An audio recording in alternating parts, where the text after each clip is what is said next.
So what are we doing today? Today we're gonna go over this masterpiece of good old Vaush versus Non-Compete, talking about things that okay, Vaush didn't do as bad as I thought he would. Last time I heard him talk about Hegel, it was pretty awful. You know, this time they didn't get too much into Hegel like I thought they did. Like Twitter was acting like. So it wasn't as great as I thought, but I do think Non-Compete was absolutely, he shouldn't talk about philosophy. Let me put this here.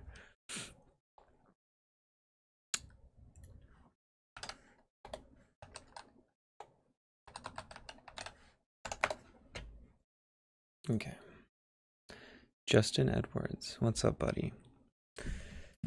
Okay. Yeah, let me know if there's like any stupid audio issues or anything, because I'm not even where I used to do this. I used to do this at my place. I'm at my girlfriend's place with my whole setup. Forced her to let me bring my PC over here. All right.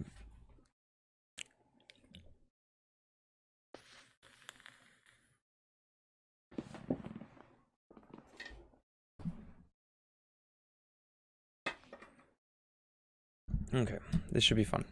Hypotheticals aren't. Wait, do you think an idealism is when you construct a hypothetical? Do you think those mean the same thing? You're going to lecture me on dialectical materialism. There's no point in having this discussion, is my point. Can you answer that question? Do you think idealism means when you construct a hypothetical? Have you read Capital? It's full of hypotheticals. That has nothing to do with reality. Mouthy, if you want to join me in this, let me know. We're mainly gonna shit on Non-Compete here. Because I don't know if you watched this, but Vaush, he was okay. He wasn't great, but he wasn't terrible. He still did the thesis, antithesis, synthesis thing, and good. I'm glad the audio is working, because I just kind of like put this together last minute, so. And you think that that gets you closer to the truth. That is idealism, because you are making the ideal conscious processes of thought your basis for truth. Idealism is not when you. My basis for finding truth. I see the issue. You think idealism is when you think, which is why you don't.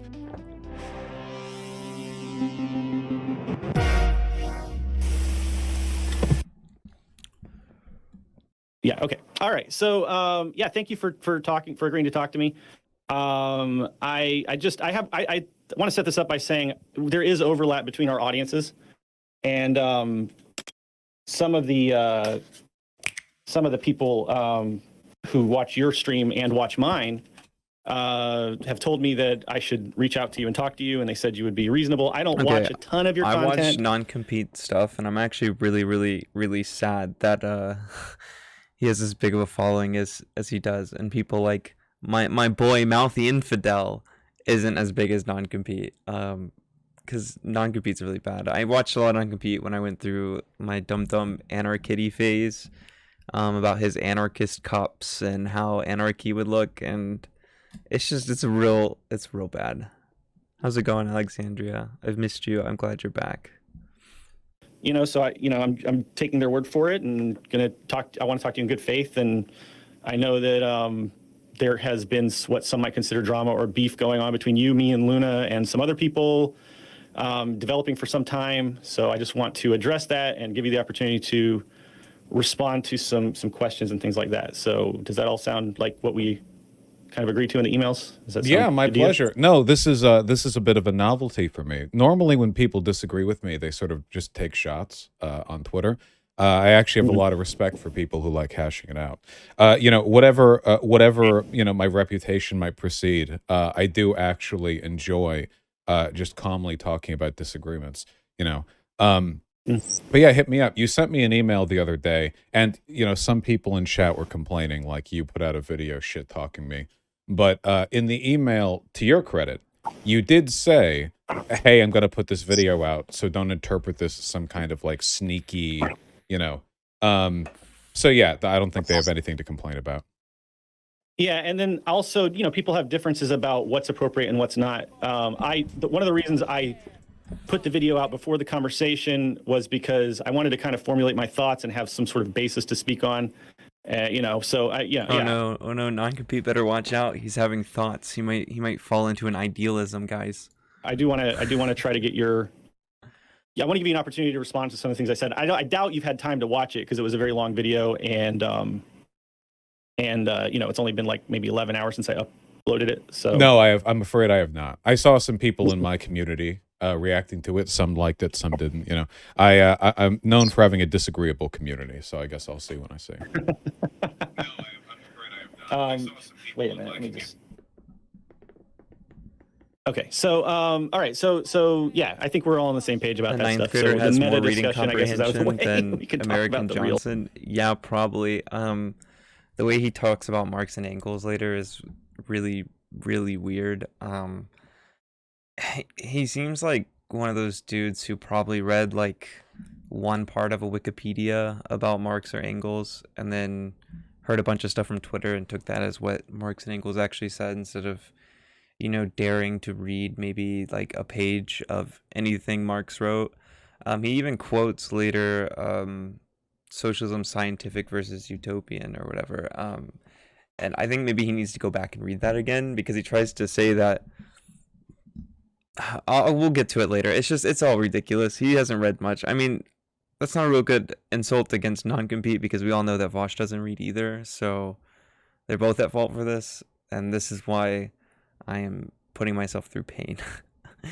This is like masochism. The real issues. Yeah, hit me up.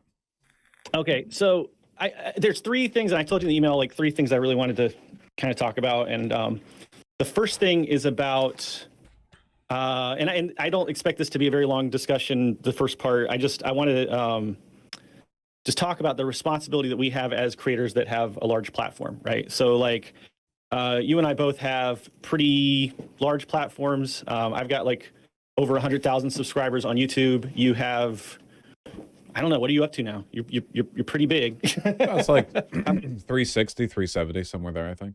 Yeah, well, you have a ton of people watch your stream. I mean, you have very impressive numbers in terms of watching your live streams. So, yeah, we got impressive numbers on the Isocratic channel too. Platforms. Solid 3 viewers. That's pretty amazing. The first question I would ask is just in general, do you agree with me that when somebody has a large platform, it comes with a certain responsibility? Yes. Okay, I figured you'd agree with me on that. And do you? I'm waiting for Spider-Man's uncle to walk in and, give his quote about with great power comes great responsibility or whatever. Also agree that part of that responsibility is trying to develop an understanding of your audience. And because, your audience is not a monolith, my audience is not a monolith. There are different kind of like sort of divisions within every audience, right? So you kind of have to get to know your audience and understand how the different sections of your audience are likely to react and just kind of be familiar with your audience, right? And so, I mean, do you agree with that? I guess I'll ask first. I don't know if it's a moral obligation, but it's definitely a good idea. Okay, yeah. Well, here's why I think that, I don't know about the word moral, but here's why I think it's important for people, especially doing... I don't remember, but I really hope this doesn't go into ethics, because I don't know what non-compete stances on ethics are, but we know Vaush's ethical system is pretty bad. He tries to kind of use Foucault's like idea of power to say that like whatever like is true is whatever truth is determined by whoever is in power, basically whoever has power, and that's basically his belief, which we can get to this point of Rim did a really good job of showing that under Vaush's sort of ethical framework, we can basically say that, well, this is more about truth, but it goes into its ethics too. But we could use Vaush's like framework to basically say that Holocaust didn't even happen. And then later when he gets into ethics, he says he can't determine whether someone's good or bad in any way. And that seems really dumb to me and seems really like he's trying to get out of saying someone's a bad or good person because he's really against morally condemning people. But even if we were to use utilitarianism, we could determine whether someone was good or bad. Do they primarily commit actions that lead to good outcomes, or do they primarily commit actions that lead to bad outcomes? And from there, you could basically say someone was a good person or a bad person. It's really easy, but let's just hope we don't get too far into ethics. Political activity, you know, like discussing political topics and that sort of thing. I think it's important because obviously we influence our audiences, right? And if you were doing like unboxing streams or just like let's play videos or whatever, you know, I think that the degree of responsibility can vary. But when you're talking about political things, you're influencing people politically, and you also have to know that there will be like mutual impact. So like you might say things and then they'll go out and do things, and vice versa, right? So I guess that's the basis of my next question, which is you must realize that because you debate people on the far right quite a bit, and because of the nature of what you do with your debate streams and that sort of thing, that there are a large number of right-wing people who watch your show. I don't know if there are a large number of right-wing people who watch my show. There probably is a good number of politically undifferentiated people, but at least in the communities that I've seen and cultivated, my YouTube comments, my Discord, my Reddit, whatever, I think the closest right bent I have is an annoying group of liberals who insist on watching me. Apart from that, I don't think I have. Okay, so his right bent is just liberals, which is ridiculous. We all know that Vaush is going to have hate watchers that are going to be like fascist or just plain conservatives. Conservatives aren't fascists, by the way. If you believe that, please get the fuck off my stream, okay? And a right bent when talking about liberals, we can say that some liberals may lean right, because like technically conservatives, under what liberalism means, you could consider them conservative liberals. But progressive liberals, I wouldn't call them right wing, because what we determine what is left and what is right is more so like where society stands. And I would say a progressive liberal is not a right-wing bent compared to where people are normally, like where normatively the culture is.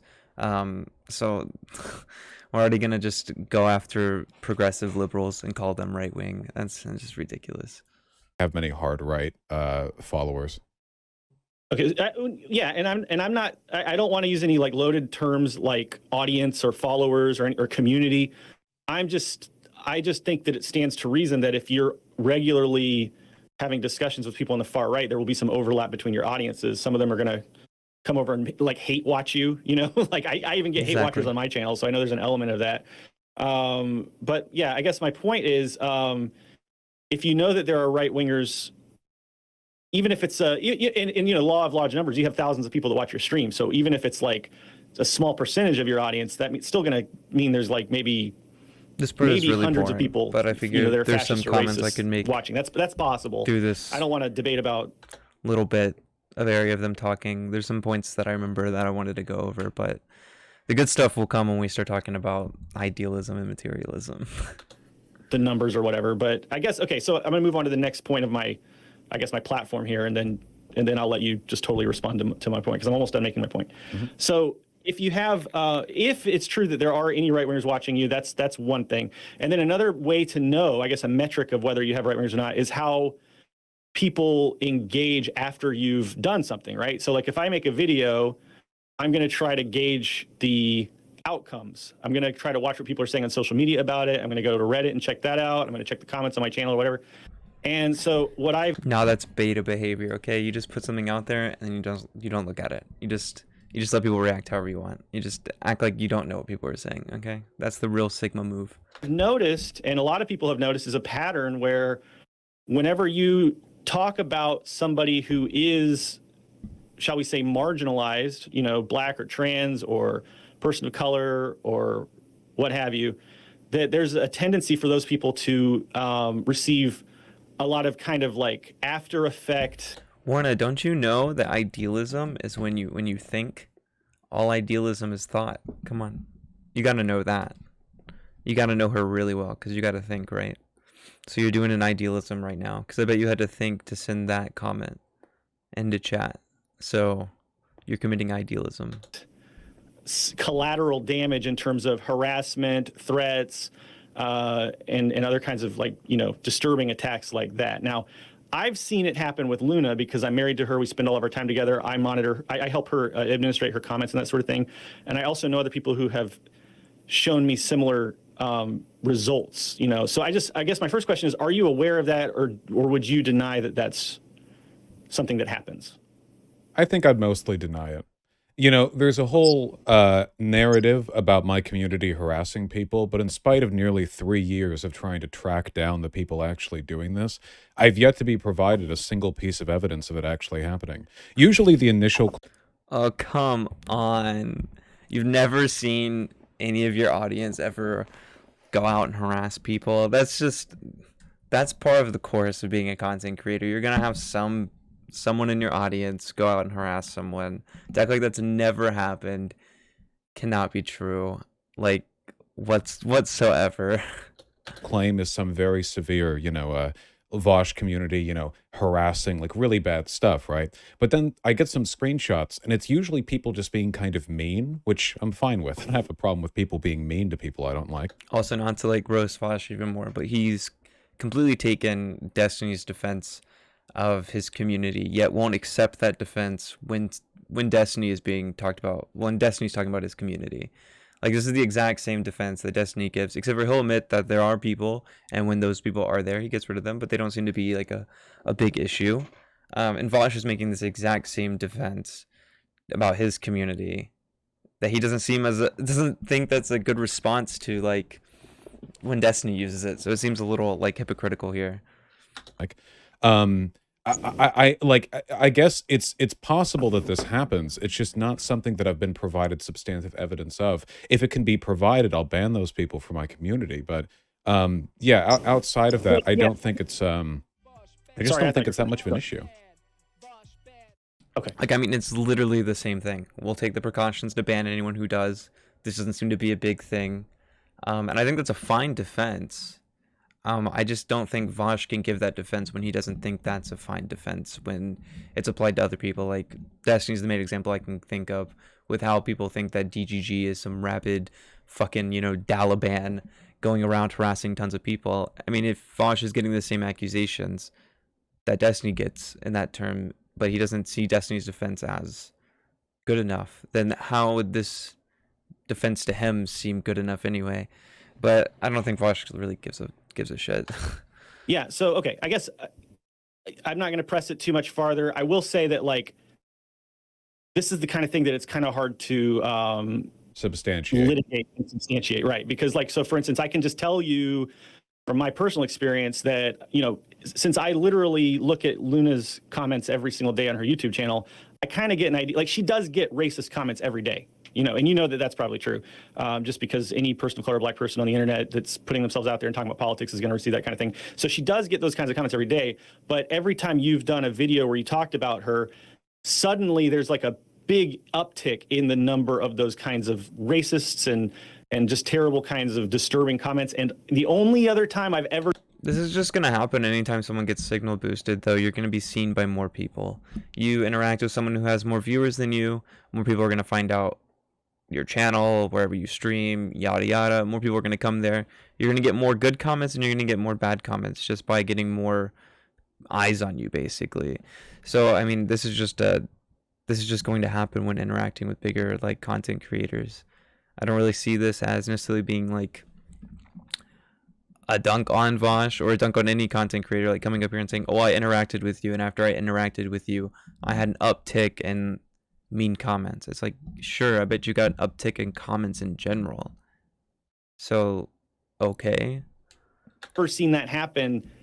It's only happened twice before, and once was after we had the discussion with Destiny, and once was after the armchair. Oh no, the Taliban went after him. Story and her had a little bit of a back and forth, and it's never ever happened again. Lots of other people have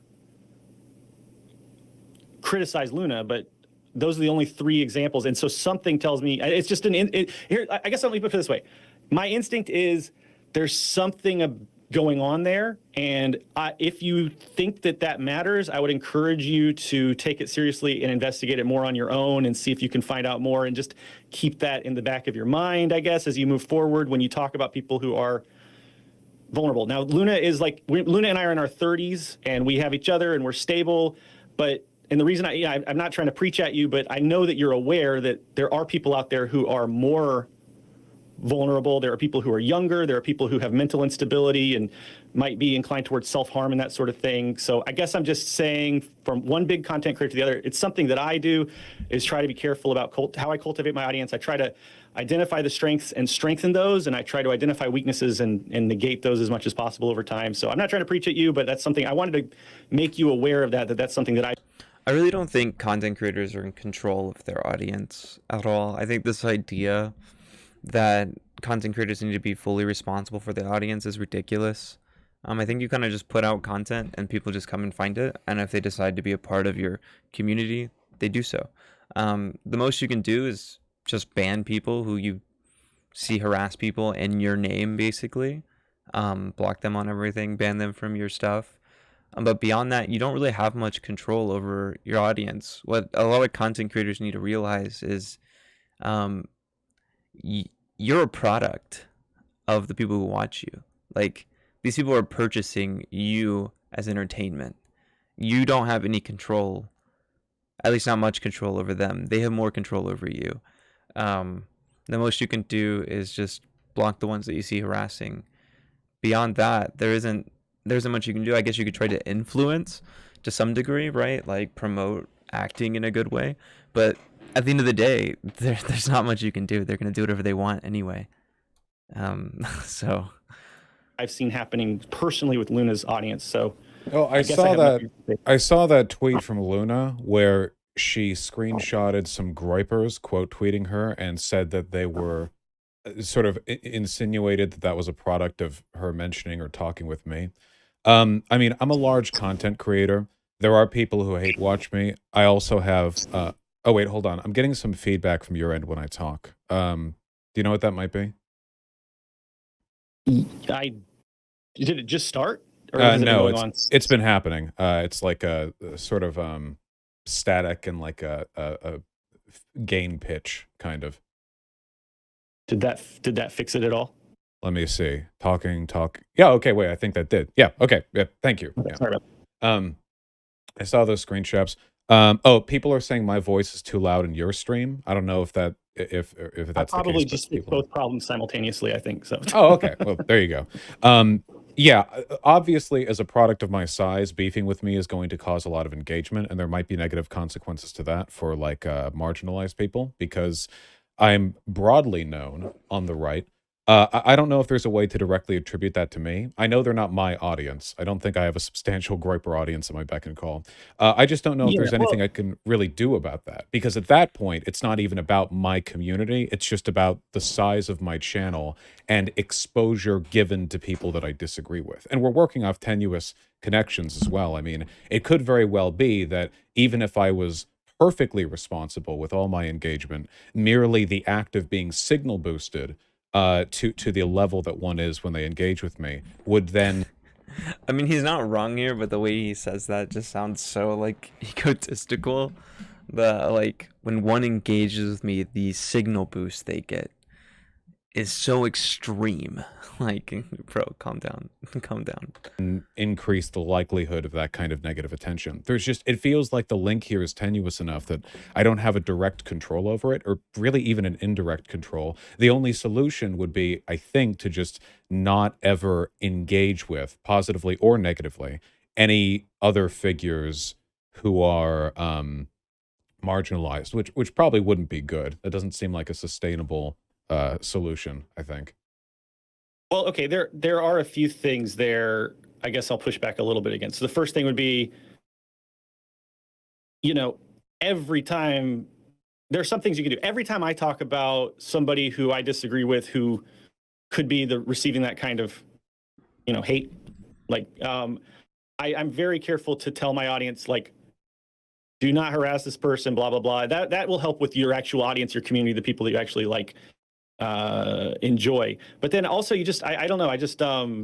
I think you could be more selective about some of the things that you say about certain people, because there have been instances, like for instance, when you talked about Luna, I don't think that calling her a useless stepchild of Vietnam, I think that might fan the flames of like racial. Okay. Um, So I know what he means when he's saying that. But I think non-compete has a point here. If you start bringing in where they're from, their ethnicity or whatever as like part of what you're targeting, you're definitely probably trying to give the pass for people to come at that. I don't think he necessarily did, sort of a little bit. It's a little dicey. I don't know if I would say that about someone and expect people not to come at them with like sort of bigoted or racial or ethnic comments that would be found offensive. I'd say if Vaush is really big about optics, I don't care as much about optics, but from that point of view of caring about optics, probably not a good thing to call someone. Problems. I'm not saying that you were intentionally being racist. That's not the point there. But I think that having that kind of super vitriolic statement could perhaps fan the flames. I think maybe when talking about people in marginalized positions, you could perhaps just stick to the facts and to the ideas more instead of bringing up the personal vitriolic remarks like that, calling them stupid, using ableist slurs and that sort of thing. I think that might be one way you could kind of control. Stupid, the worst ableist slur. Okay, when we start defining ableist slurs as like words like stupid or dumb, I think we started expanding what we'd call an ableist slur to a point where almost any sort of insult, and this could be true, I think it might be true, is that an insult itself is ableist. You're coming at someone's ability, especially when we insult intelligence. So when I call someone dumb or stupid, or if I use the R slur, or if I use any of these sort of like terms, I mean, I guess technically I am being ableist in terms of intelligence, but I just don't see much wrong with that, to be honest. I think like a lot of insults, we're coming at people's ability. If you insult someone who's bad at a sport, you're coming at their ability to play that sport.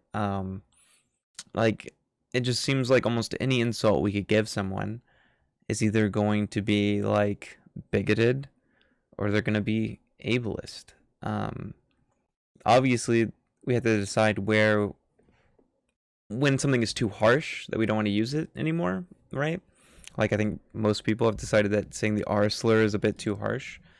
But I think it's kind of ridiculous to start calling someone stupid is ableist, because even if that's technically true, no one really views it that way.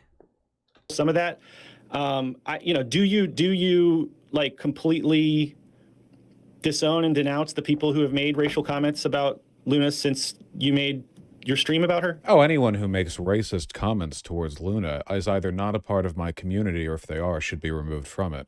I'm not a racist, and I don't tolerate racism on any of my platforms. If it really is, Guys, no racism, just tactical N-words, okay?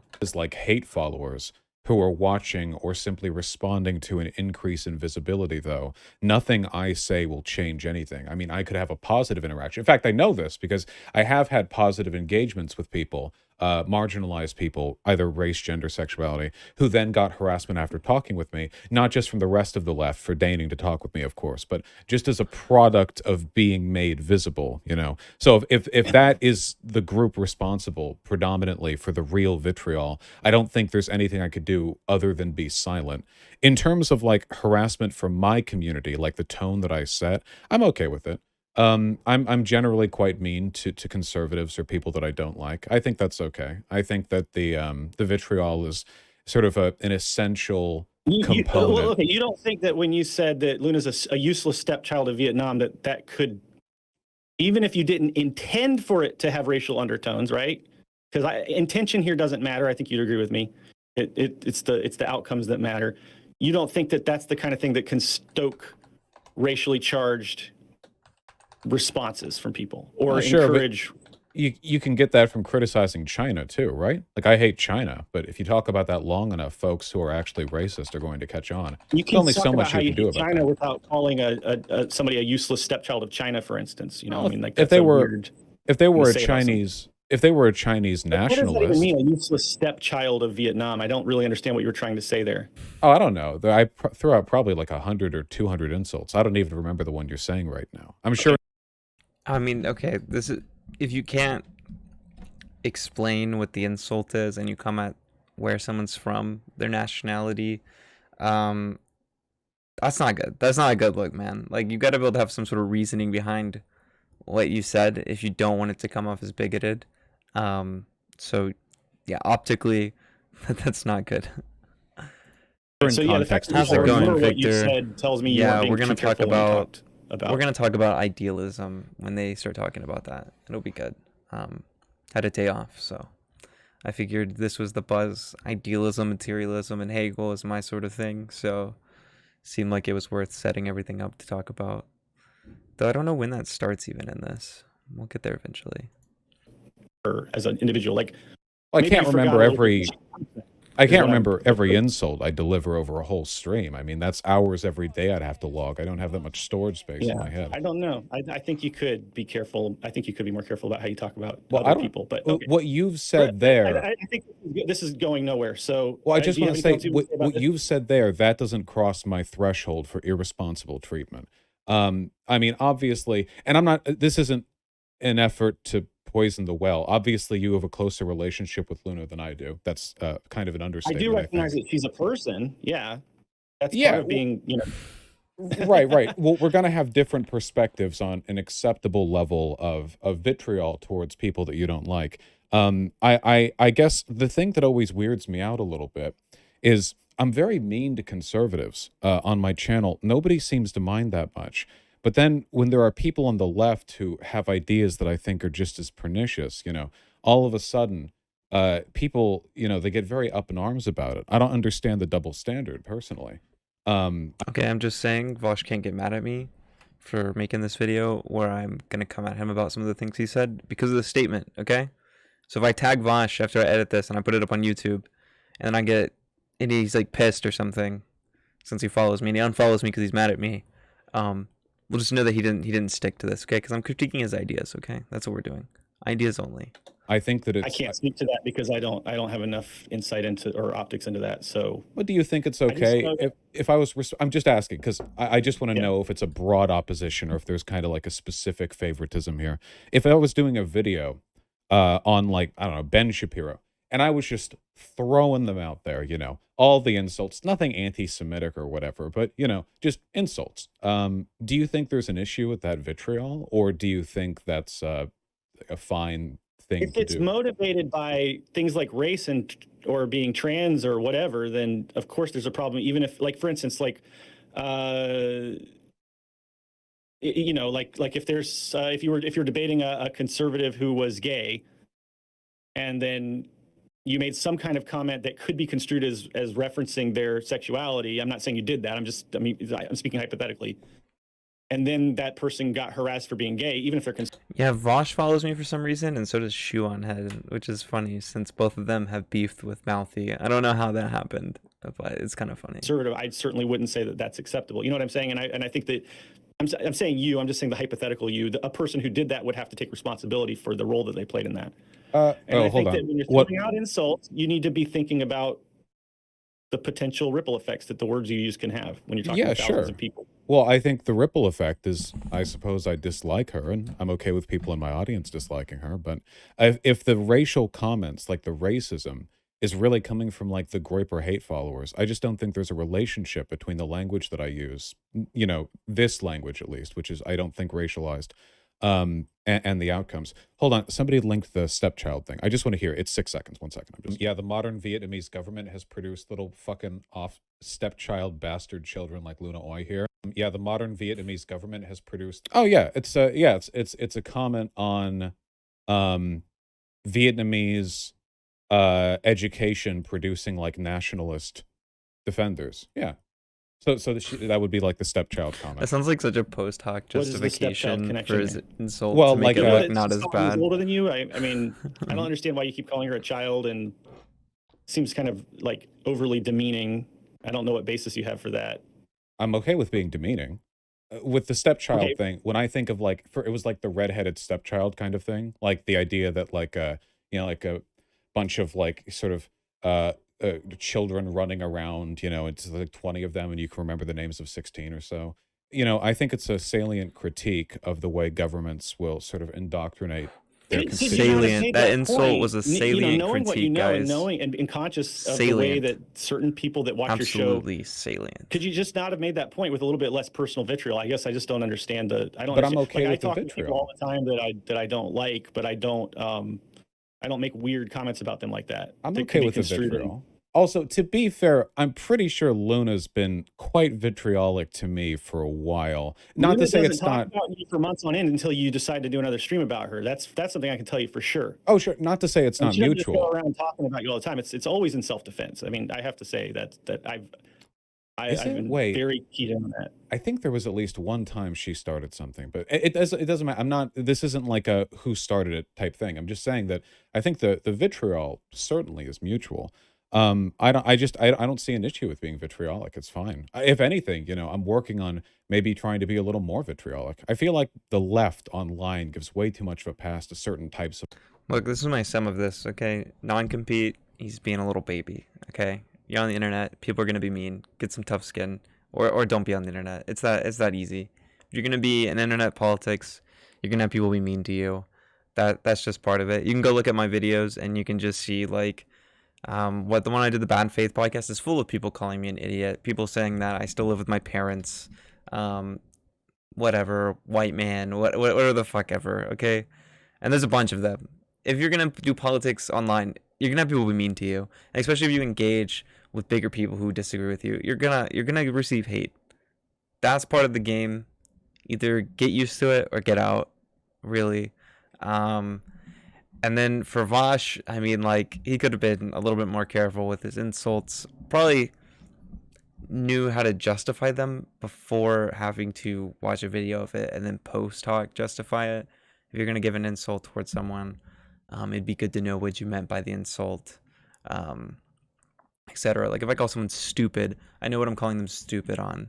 Like I can go, oh yeah, I do think they're stupid because they made this claim that's not in reality, or doesn't make any sense, or it's just absolutely factually incorrect.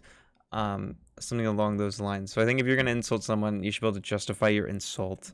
But I don't think you need to be a crybaby if people are mean to you online. That's just part of being online.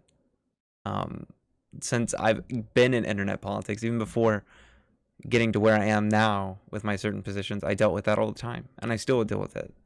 That's just part of it. I mean, if you need to, take a break, get off, take a breather. You don't have to constantly be fighting with people. Of ideas, some types of Why nationalism. do you think that is beneficial? I mean, what do you think that what end does that serve?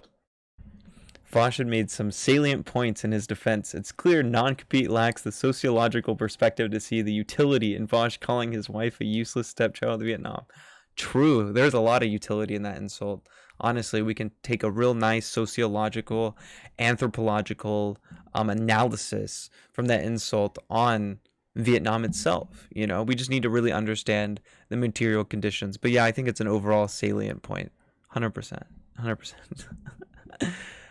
Is this non-compete dude an anarchist? Yeah, he's like he's not a real, okay, in my opinion, he's not a real anarchist, because I think if you're seriously an anarchist, you have to be against like democracy. Even you can't be pro any sort of like government, because government's going to need state backing. But he has this weird belief of basically a radical democracy that doesn't have a state, which doesn't make any sense.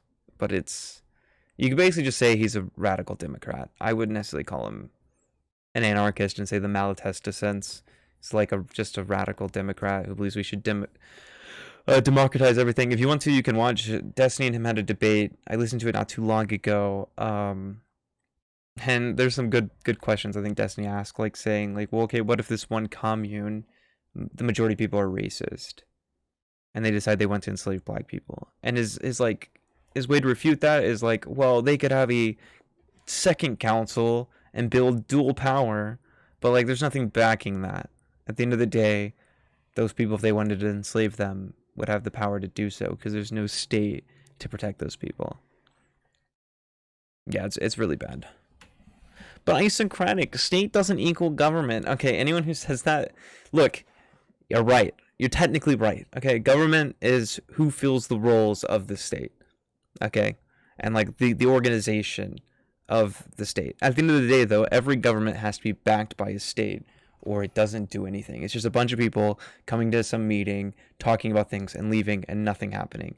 You need state power to make any of those actions happen, whether that's a democratic government, uh, a dictatorship. At the end of the day, either way, you need a state, or else it doesn't work. The government is just the roles of the state. I don't get it. I don't understand how calling somebody a useless stepchild of Vietnam serves any purpose. Well, it was part of a broader like bit on the nationalism thing, but anti-nationalism is a strong I don't get component the of connection. Like leftist if you said advocacy. Luna's a rabid nationalist or something, then like that would have a connection to what you're saying. I don't understand it. I don't see this. I don't feel like this conversation is going anywhere. I don't think that you're. I don't think you get what I'm saying. So No, I understand what you're saying. You're saying that I was too mean. I just don't mind being mean. I mean, that's just so disingenuous. So one of the things Non-Compete's saying, even though I don't think he needs to be complaining about people being mean online, because I think that's part of it, which I already talked about. I think Vaush saying you're being mad at me if you're being mean. I think what he's more mad about is bringing in I can't remember her name. Whatever, his wife's like nationality in the insult, which was unneeded. You could have just said that she was a nationalist, like he said. That's where he has the issue, because it feels bigoted. That's what it feels like. It feels like you're bringing that up, and then if she gets insulted on her nationality, it feels like you're the reason that caused that. Even if you're not, that's what it feels like to him. He's not saying you're too mean. He's saying what you said had connotations with it that maybe you didn't intend, which led to bigotry and things like that coming at her. She should probably just get tough skin, get over it, just keep making content, because people online are mean. But that's the point. The point isn't that you were just mean. It's the exact thing you said that was mean. And I'm using the personal situation of Luna because I'm familiar with that. But there have been a number of people have come forward and said that after you talked about them on stream, they got a lot of hate. And I'm just saying that if that were me and that were my audience and that were my platform and somebody was saying that, I would take it very seriously and I would work very hard to do everything I could to decrease that as much as possible. No, you're saying that you want to go forward and be more vitriolic towards. Well, the thing is, we're talking about people of color, transphobic people, and then this is also disingenuous from Non-Compete's side. Vaush said he wants to be more vitriolic, and Non-Compete saying you're saying that you want to be more vitriolic to marginalized people. Like, these people are just engaging in really bad faith with one another. That's why it's not going anywhere. This section's kind of boring because of that. But I do think it puts both of them on display with how they engage with people. One, Non-Compete's a little crybaby, and Vaush does whatever he can to basically not actually hear what the person's saying so he can say what he wants to say. So he'll twist what they said into whatever. Non-Compete's doing that right now as well, because I think Non-Compete's stressed as fuck because he doesn't know how to actually say what he wants to say. I just don't understand how a government can enforce something without a monopoly on violence. Exactly. It can't. You need the threat of violence. At the end of the day, all of our laws that we have to be enforced with threat of violence. Even speeding. Even something as simple as speeding on a road. That law is enforced by violence. At the end of the day, if you were to continuously trying to avoid, say you got caught like a cop and you started trying to run away and you keep doing that over and over, eventually at the end of the day it comes down to a gun at you. I mean, it's a threat of, hey, we're gonna kill you if you don't abide by the law. I mean, that's it's everything is backed by that when it comes to law. Here's why government isn't a state, quits VC. Yeah, I want to talk to an anarchist sometime because I think that could be interesting. Just to watch them flail. It'd be fun for my own entertainment.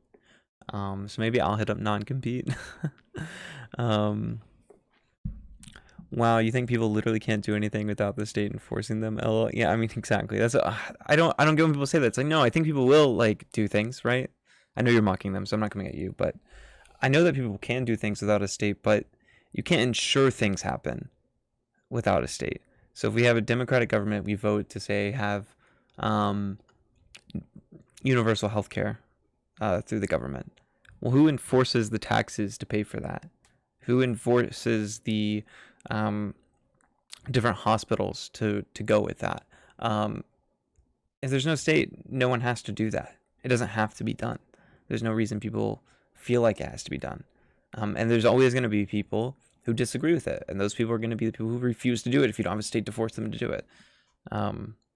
Base, take the statist leftism pill. Everyone should. Okay, the state's good. The state's really good. Okay, state is based. Trans people, gay people, or whatever. You're saying you want to be more vitriolic to people who you disagree with, who are marginalized, not less vitriolic. The main thing is that I do take it seriously, and having taken it seriously, I've only found evidence to take it less seriously. Because this has happened before, this basic pattern, and I always have it investigated. I have mods, I have a team. It is a pattern of behavior. I have a crack team, and this always gets looked into. I can never find evidence of real harassment.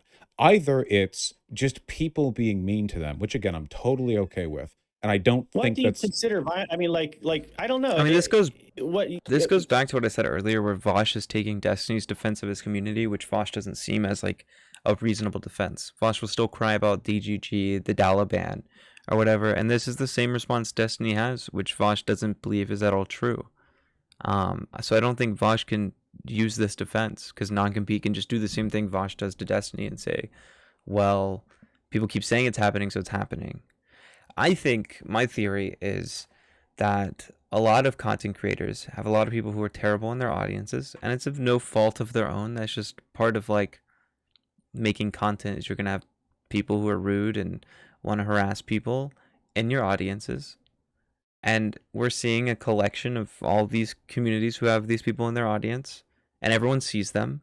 And then everyone says that those people are part of whatever community they don't like. So Vaush would say that's part of Destiny's community. Destiny would say that's against all the lefty communities. The Serfs would probably say that's Destiny's community. People could say it's Malthy's community. It's just like there are just some bad apples out there, and we just say that they're a part of whoever's community that we don't like. In reality, there's just mean people online that engage in these spheres, and that's that. You don't think that if somebody's if a bunch of people are coming forward and it seems like a pattern of behavior, because you said it's a pattern of behavior and you're having to investigate it all the time. I mean, I don't have this problem. I don't have to go out launching investigations with like a crack mod NSA team to go do like investigations, because I'm not constantly hearing from people that when I talk about them on stream that they're getting a bunch of harassment over race and gender and sexuality and that kind of thing. But that's what I'm hearing people say about your audience. So what's the?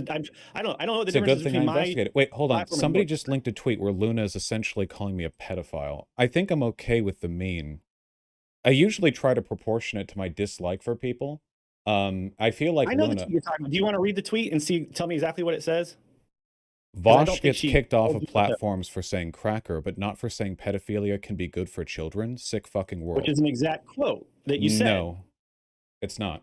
You play the video that it's linked to. Tell me that it's not. The video cuts me off mid-sentence. It literally cuts me off in between. You did say that though. She referenced something you actually said. Did Non-Compete just like bite the bullet? Yeah, it's out of context, but you said it.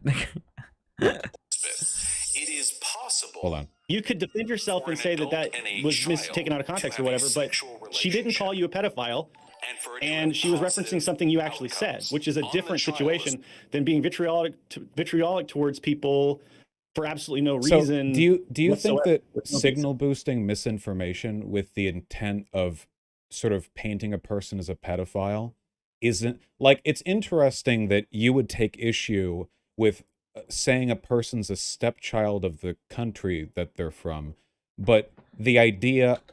This is just really funny to me, given the debate that Vaush had with Mr. Girl, if you want to call it even a debate, because it lasted like 5 minutes. That Vaush would drop these takes about how pedophilia could be hypothetically good for children. And then Mr. Girl's take is just like, hey, pedophiles can't help their attraction or whatever. And he tries to make a point to that about Vaush, and then Vaush claims that he's a pedophile. And then people claim that Vaush is a pedophile for his takes, and he gets really mad about it. And he's like, this is disingenuous. How dare you do this?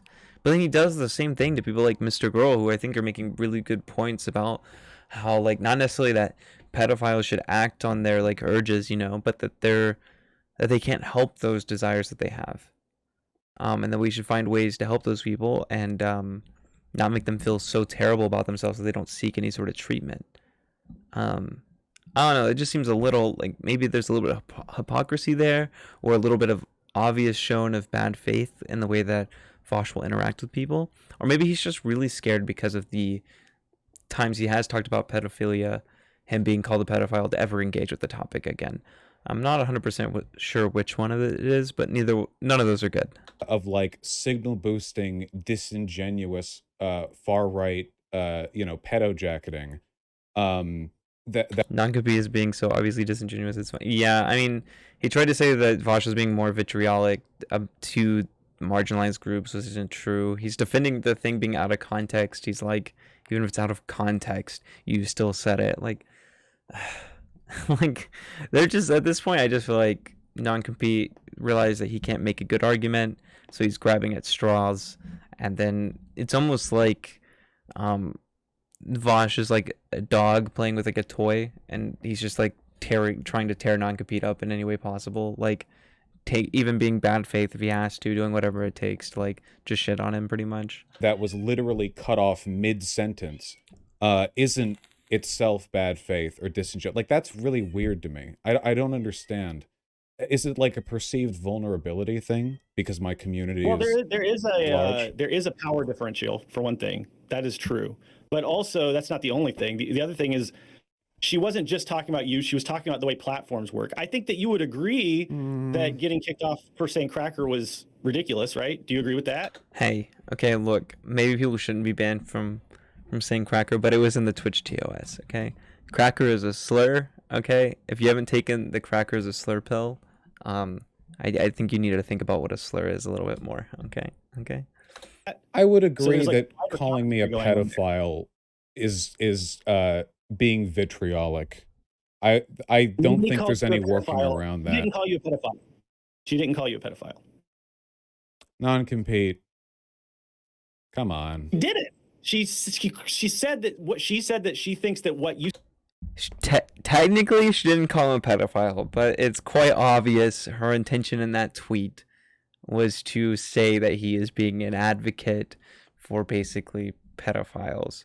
Now, depending on what we determine what we decided to define pedophile as, it could be okay. But I do think in the out of context clip, Vaush does look bad. But I mean, non-compete is being really disingenuous and acting like there wasn't an allegation saying that Vaush was a pedophile in that tweet. It's ridiculous. said in that clip is worse than saying cracker. I mean, if you cut together a bunch of words spliced from different streams and arranged them in a way to implicate me, and then looked at that and said, huh, look at that. That's interesting. That wouldn't technically be calling me. I don't. The real pill is that if we don't let white people say cracker, why should we let black people say the N-word? Well, when I was saying the ban thing, I think like any slurs pretty much are banned from Twitch TOS, so it should be handled the same way because I think it's a slur. But I agree with you. I don't really have any strong positions on slurs. I mean, to me, they're lazy insults. If you're gonna call someone a slur, like whatever, you're just stupid if that's what you have to get to. I don't mind if people use the word cracker. I don't mind if people use the N-word. I don't care. I think context is really context dependent. I think if like say you're on Twitch and you're saying you dumb cracker, la la la la la, I mean that's pretty bad. I would say that's a bad way to use that term. But yeah, no, I don't have any problem with people like just using the word. I think Chud Logic, what he talked about was like, you know, either you have to say that they're bad in all cases, or you have to say that, or something like that. Like if you're gonna say they're, when you're creating TOS, you basically have to say that they're completely bad or they're completely good, because there's not much time for context. But when we really think about these words, there should be some sort of context taken into account. So if I'm calling my friend a cracker, right, I'm not really like causing harm. But if I'm in an argument with someone and they keep calling me a stupid cracker, I mean, that the way that's being used is very, very, very similar to someone calling someone a stupid N-word. It's basically analogous. We could say that one is worse than the other due to the historical connotations or whatever, but in the way that we think about the words today, I would say they're pretty equivalent of what we're trying to do with them. We're trying to attack someone based on like their skin color or something that they can't control as a way of demeaning them, and I don't think that that's good at all. Like I think the way that Hassan used cracker is a little, ridiculous. Don't know what to say.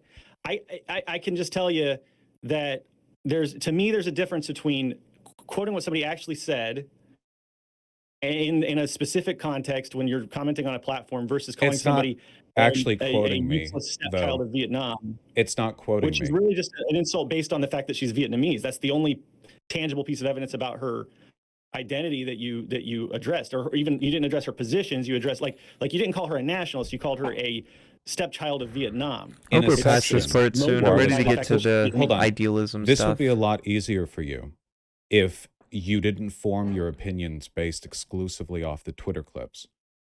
In the whole video, I where don't you have can an you can opinion you can about whether you or can not you're a find pedophile, Vaush. the section. No, don't. I'm talking about the stepchild thing. I have an opinion Okay. on whether or not I'm a pedophile, and it's that the people who go out of their way to call me one because they can't address my real arguments are Wait, isn't this what he did to Mr. Girl? He couldn't deal with Mr. Girl's arguments, so he called him a pedophile, basically.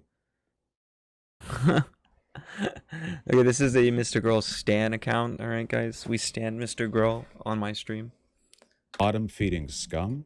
And I really like the idea that Okay, you would but she complain. did Wait, address the real hold audience. on, I hold haven't on. seen- The okay. idea that All right. people would complain about vitriol. I mean, not even about like the arguments used, right? But like in terms of vitriol.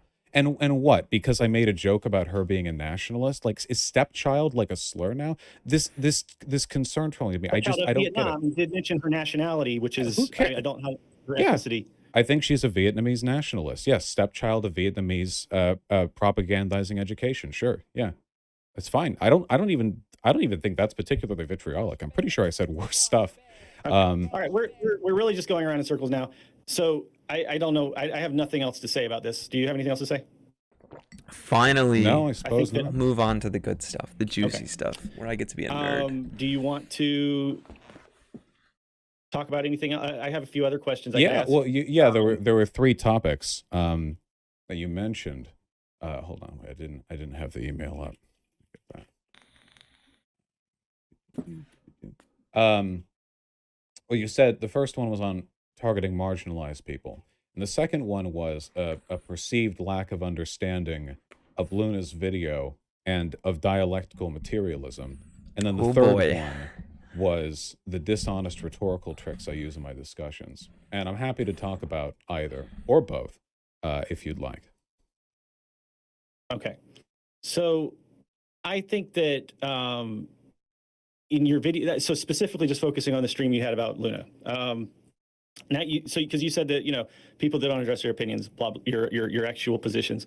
I feel like you spent 2 hours. Okay, I will be right back because I need to get water before we get into this, and I need to use the bathroom. Don't leave though, okay? Talk amongst yourselves. Enjoy the scenery of my girlfriend's bedroom, okay?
Okay, I'm back. I wonder if this dude's ever had a fluffy mutter. I don't know what that is. Oh, fluffy fluffer nutter. Yeah, I don't know what this. Non-compete basically admitted he knows he was referring to her being a nationalist and still is trying to say he's racist for that comment. Yeah, I think before, though, when Vaush didn't defend it as being a nationalist, it comes off that way. I don't think, I think now that Vaush has justified it, there's more of a defense that he's calling her a nationalist. I don't know if that's the best way of going about doing that, necessarily. I think non-compete's just mad because people are mean online, being a little baby. And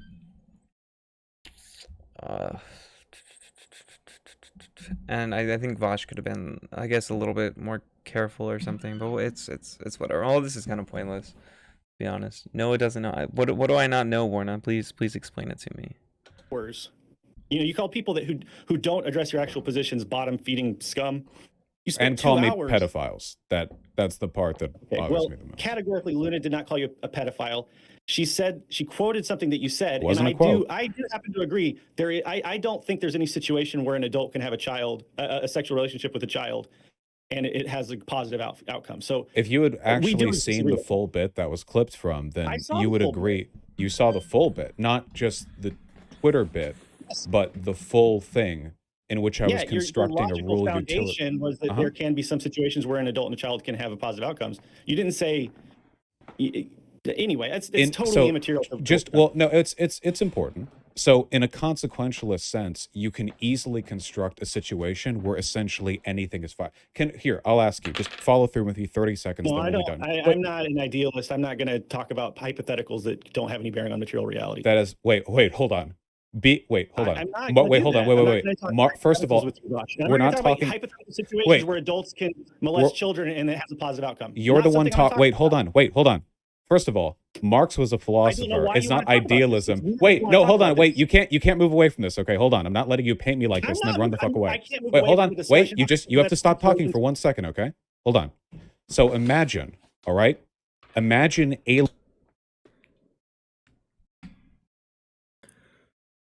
Sorry, it's getting super cold in here. Isocratic claims to be a socialist, yet he dislikes Vaush. Kind of sounds like performative contradiction to me, TBH. Let me go back a little bit because y'all said I missed something.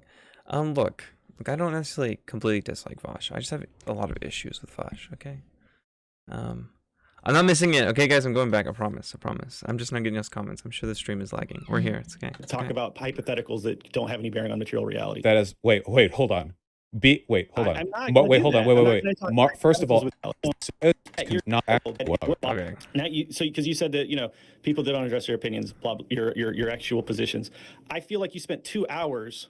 You call people that who don't address your actual positions bottom feeding scum. You spent and call 2 me hours. pedophiles. That's the part that bothers me the most. Categorically, Luna did not call you a pedophile. She said, she quoted something that you said, Wasn't and a quote. I do happen to agree. I don't think there's any situation where an adult can have a sexual relationship with a child, and it has a positive outcome. So if you had actually seen the full bit that was clipped from, then you would agree. You saw the full bit, not just the Twitter bit, but the full thing in which I was constructing a rule utility. Your foundation was that there can be some situations where an adult and a child can have a positive outcomes. You didn't say.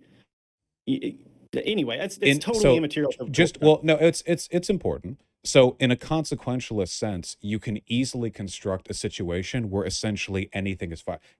I'll ask you, just follow through with me 30 seconds, then we'll be done. I'm not an idealist. I'm not going to talk about hypotheticals that don't have any bearing on material reality. That is. Okay, so guys, we can't engage in hypotheticals or we fall into idealism. This is non-compete's theory of idealism. We can just take more or less 50 years of philosophy, arguably the most important time in philosophy, and just say they were doing a bunch of hypotheticals that have no basis in reality, from Kant to Fichte to Schelling to Hegel. That's all their books are doing, are just constructing hypotheticals. The Critique of Pure Reason, it's just a book of hypotheticals that have no bearing on reality. I was thinking about this recently, actually. Okay, this comment blows my fucking brain. Okay, construct me a hypothetical that has no bearing, no reference to reality whatsoever. It's impossible. Any sort of hypothetical we think of will have reference to reality of some kind. Even if I make the most absurd hypothetical, and I go, what if the Earth blows up? It goes, it explodes, right? Well, that still has bearing on reality, right? There's planets. Earth is a planet. Earth exists. Things blow up. I mean, it has some sort of bearing or reference to reality. You can't make a hypothetical that is completely out of reality. We could say the possibility of that hypothetical ever existing is so low that I would never say that it would happen. But it's all in reference to reality anyway. So one, his point doesn't make sense because what he's claiming people are doing literally can't happen. And then he wants to say 50, give or take, years of philosophy. And for my boy Zizek, he believes that those are the most important years of philosophy to ever happen. We're all just a bunch of books written about hypotheticals that have no grounding on reality, which is absolutely absurd. I don't think anyone would say the Critique of Pure Reason is just a book full of hypotheticals that are just out of reality. You know, it's definitely not about like our cognitive ability and the categories in which that we cognitively see things, and how trying to construct a way to prove that synthetic a priori knowledge is a thing in order to be able to talk about metaphysics. This is not at all what that book did. You know, none of the critiques, none of them did that. All of them were just hypotheticals out of reality. Wait, hold on. Hold on. I'm not gonna Wait, do hold on. that.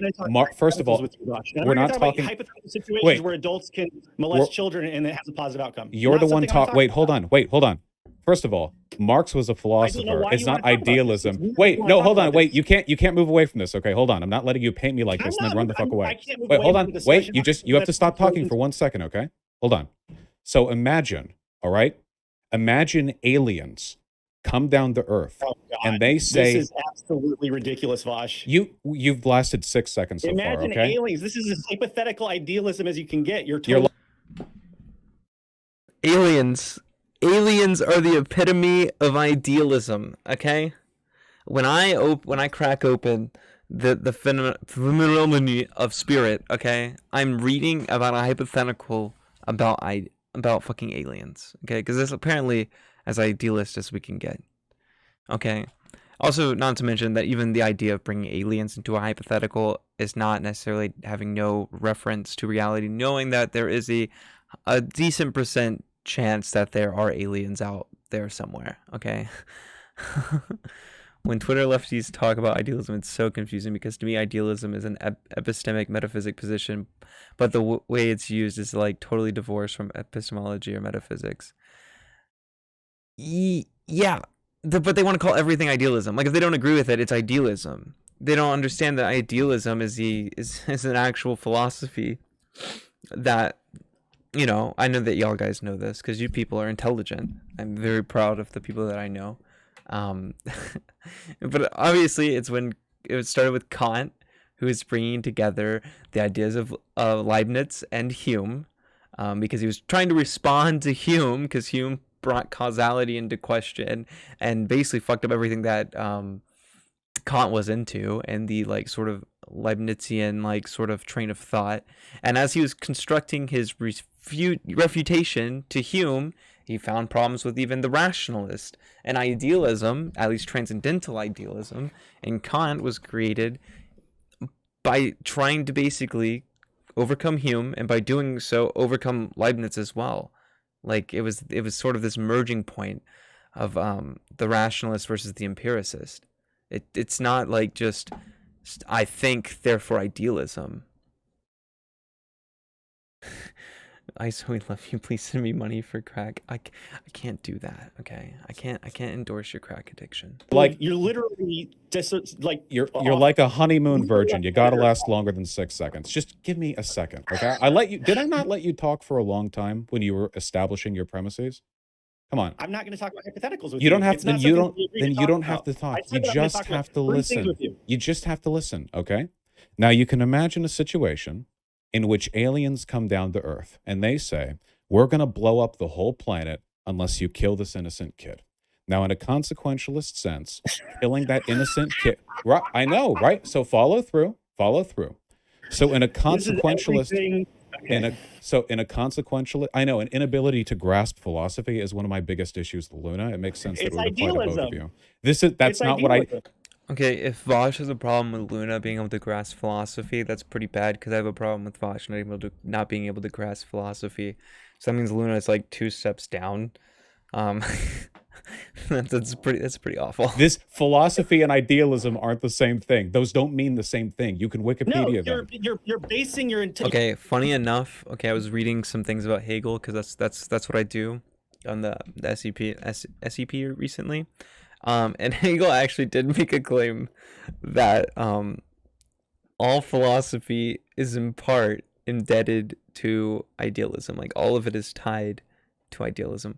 But that has to do with Hegel's whole idea about the things that oppose the whole or part of the whole or whatever. So even the things that oppose idealism in a way are like necessary to idealism. Like they necessitate idealism. Obviously, when we talk about idealism, though, also Hegel didn't really like his philosophy necessarily being considered idealism because it doesn't fit the standard idealism that was created with what I think it was Kant's transcendental idealism, and I think Fichte and Schelling were objective idealists, if I remember correctly. And then Hegel's absolute idealism is it's a little different. You're constructing hypothetical situations that have no bearing in reality Hypotheticals whatsoever. aren't. Wait, do you think an idealism is when you construct a hypothetical? Do you think those mean the same thing? You're going to lecture me on dialectical There's materialism no and you're point in struggling on having this? this discussion. Is my point. Can you answer that question? Do you think idealism means when you construct a hypothetical? Have you read If you Capital? construct a It's full of hypothetical that hypotheticals. has nothing to do with reality, and you think that that gets you closer to the truth, that is idealism because you are making the ideal. Okay, so if we think, right? So let me steelman non-compete. If we're using our cognitive ability to arrive to truth, we're doing idealism. But I don't think there's a big issue with this, okay? Because first we take material. We don't experience material as such. We don't experience it just as material. We have concepts that overlay material that we've put on in our brains. So if I see a rock is a concept that I follow to know that the rock is a rock. If I didn't have that any of these concepts, which come from my brain in order to make sense of reality, it would all kind of just flow together. In a way, we could bring in Lacan to explain that a little bit, where without any of these concepts, we'd be basically drowning in the real. It'd be this undivided universe that we have no way to comprehend, no way to engage with. Language couldn't even exist, yada yada yada. So even in order to comprehend material, we have to use our cognitive ability to come to the truth about that material itself. This is just stupid. This kind of hurts.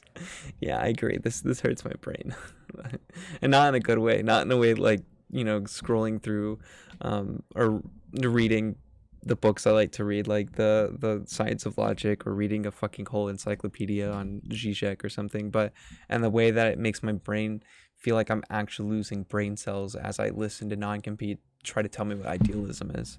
Conscious processes of thought, your basis for. His condition of totally divorced from the real world is doing a lot of heavy carrying. Yeah, the problem with that is that anything that we talk about isn't like everything we talk about is going to have some sort of reference to the real world. I don't think there's any way to divorce our thought completely from the real world. And actually, if we go into idealist, especially, we could do Kant even. I mean, Kant didn't deny that there was a real world out there that was important, right? He believed the way that world would appear to us was determined by the cognitive ability in our brains and things like that throughout, his categories or whatever. But there's no denying that there is like some real world out there that exists that we engage with. We don't just purely use thinking. And we could get into Hegel and we can go, Hegel believed that the absolute was the end of, was the concept, was at the very end.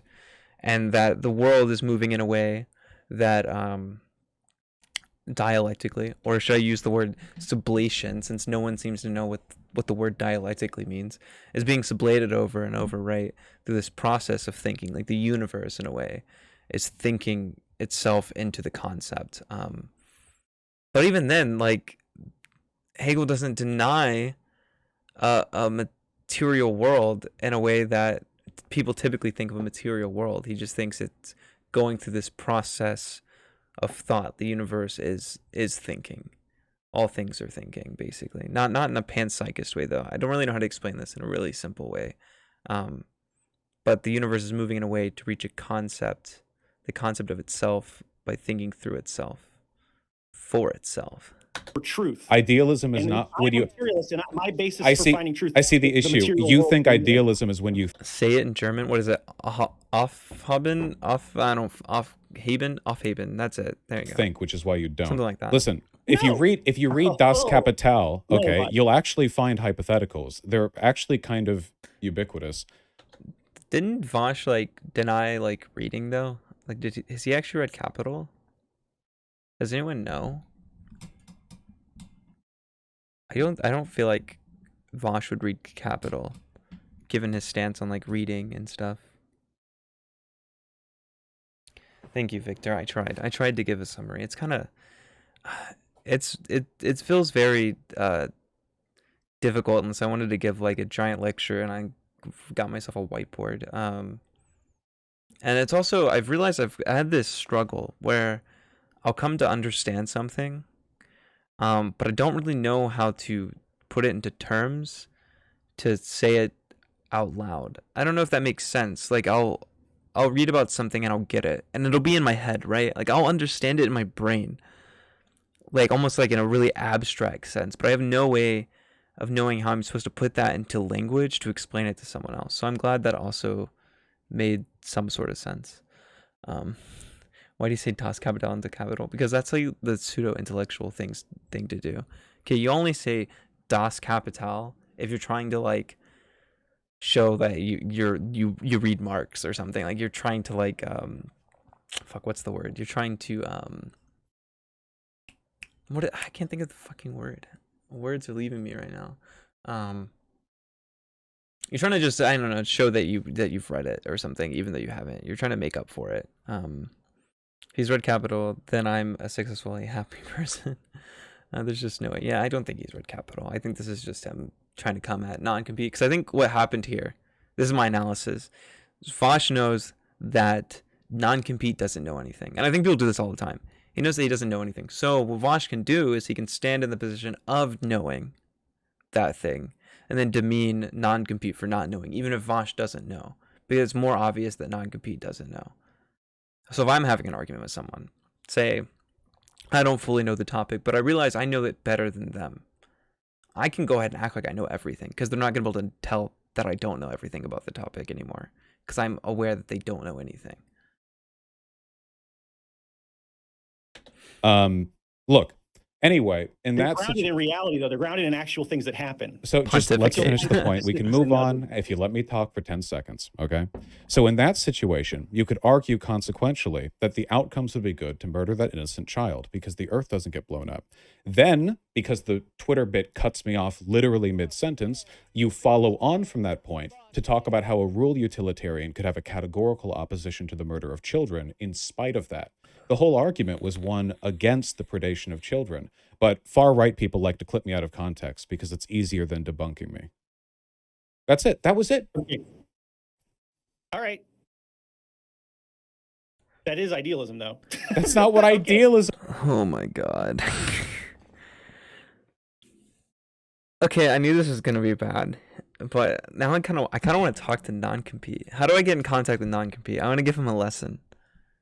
I'm gonna pull out all my books. Okay, I'm gonna go grab my Hegel, my Kant and my Zizek, and we're gonna have a nice discussion about what idealism is, because I really have this problem. I have this big problem with a lot of Marxists who are materialist, but I don't think they understand the materialism that they're supposedly following. Because the materialism given by Engels, dialectical materialism, is not the same as materialism that we think about in sort of the oh man, my camera died. Give me 1 second. I have another battery.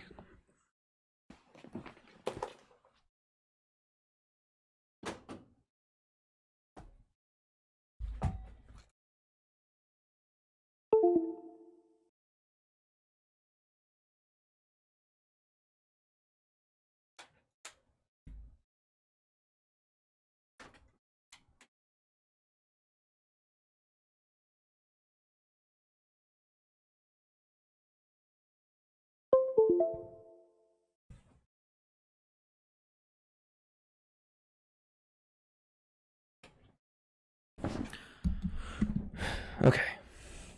Sorry about that. I don't know why that happened. I mean, I do know why it happened. I just charged my batteries today to do this, so. But hopefully this one lasts longer. I'm gonna put this one on charge too, just in case this one dies for some reason.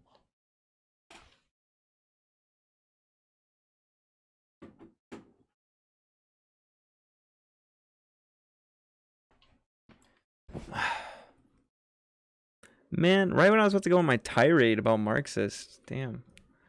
Okay, what was I saying? Oh, my problem with a lot of these Marxists, especially like, so Non-Compete would be a good example, right? As he's advocating for materialism, but he doesn't understand the materialism, I think, that he says to believe in. Because I think in order to do that, to understand like Engels, who brought up dialectical materialism, you need to have some sort of understanding of what idealism is in the terms of Hegel's idealism, to understand what the fuck dialectics are, to even understand what dialectical materialism is. Because dialectical materialism isn't just materialism in the sense of like what we use in like modern day science, right? The sort of like mainstream philosophy within at least the scientific community. It's not the same materialism. I don't know, it's just kind of sad to me that these people will follow some sort of philosophy and advocate for it, but don't even actually know what it is. That seems a little ridiculous to me. I'm trying to imagine myself doing that. Maybe I have done that before. Like maybe when I was an anarchist, I was more, you know, cat, get down. I was more for like advocating for things that I didn't fully think through, but I feel like I still understood them. I don't know. It's really weird to me. Means it is when you think that you can find any truth that brings you like when if you use a hypothetical that's grounded in reality, then that's not this isn't what idealism means. It's not. You don't know what that term means. Well, what do you think idealism means? So do you mean idealism like in relationship to materialism in the dialectical sense, like dialectical idealism versus dialectical materialism? Okay, also dialectical idealism is not the term, okay? We have a few idealisms. The idealism that's given by Hegel is considered absolute idealism. I don't think I've ever heard anyone call it dialectical idealism. It's absolute idealism. And then from that, dialectical materialism is taking the dialectical method that Hegel came to through the development of German idealism, and they took that aspect of it and brought it into materialism. There's no such thing as dialectical idealism. Maybe some people call it that. I've never, ever heard it called that. Realism? Because the Hegelian concept has nothing to do with the construction of hypotheticals. No, it doesn't. But it does. But no, it does. It does. So yes, it does, because idealism is the position. I really want to see how they explain to me, or at least Non-Compete explains to me how sublation is tied to hypotheticals.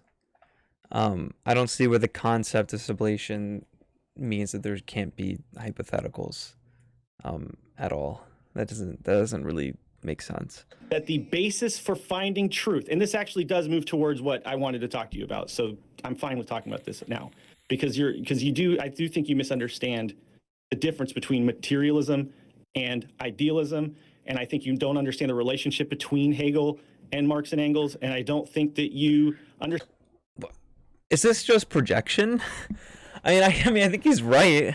I don't think Vaush really has a great understanding of these things, but Non-Compete has absolutely shown himself to not know the difference between the two, what idealism actually entails. Probably doesn't even know fully what materialism entails. Especially because we have different materialisms, right? Like there's materialism, there's dialectical materialism, and then if we go towards the Zizekian, Adrian Johnston, maybe even Badiou route of things, we're starting to get into something called transcendental materialism, which isn't even just. So I don't know if he even has understanding of materialism. He definitely doesn't know what idealism is, and I don't think he knows the relationship between Hegel and Marx and Engels. I don't think he can possibly hold that understanding with what he said so far. Understand the difference between historical materialism and dialectical materialism. So these are all things I did want to ask you about. So Hegel's whole dialectic and the problem that Marx and Engels had with Hegel was that Wait, is this chat saying that idealism is not epistemological? Because that's not true. Like that's incorrect.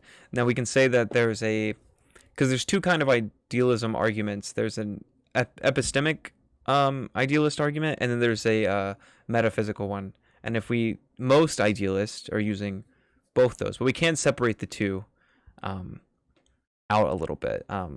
But they're definitely, if you're an idealist, you probably follow both of those things. I don't see how you could get to the metaphysical one without the epistemic one.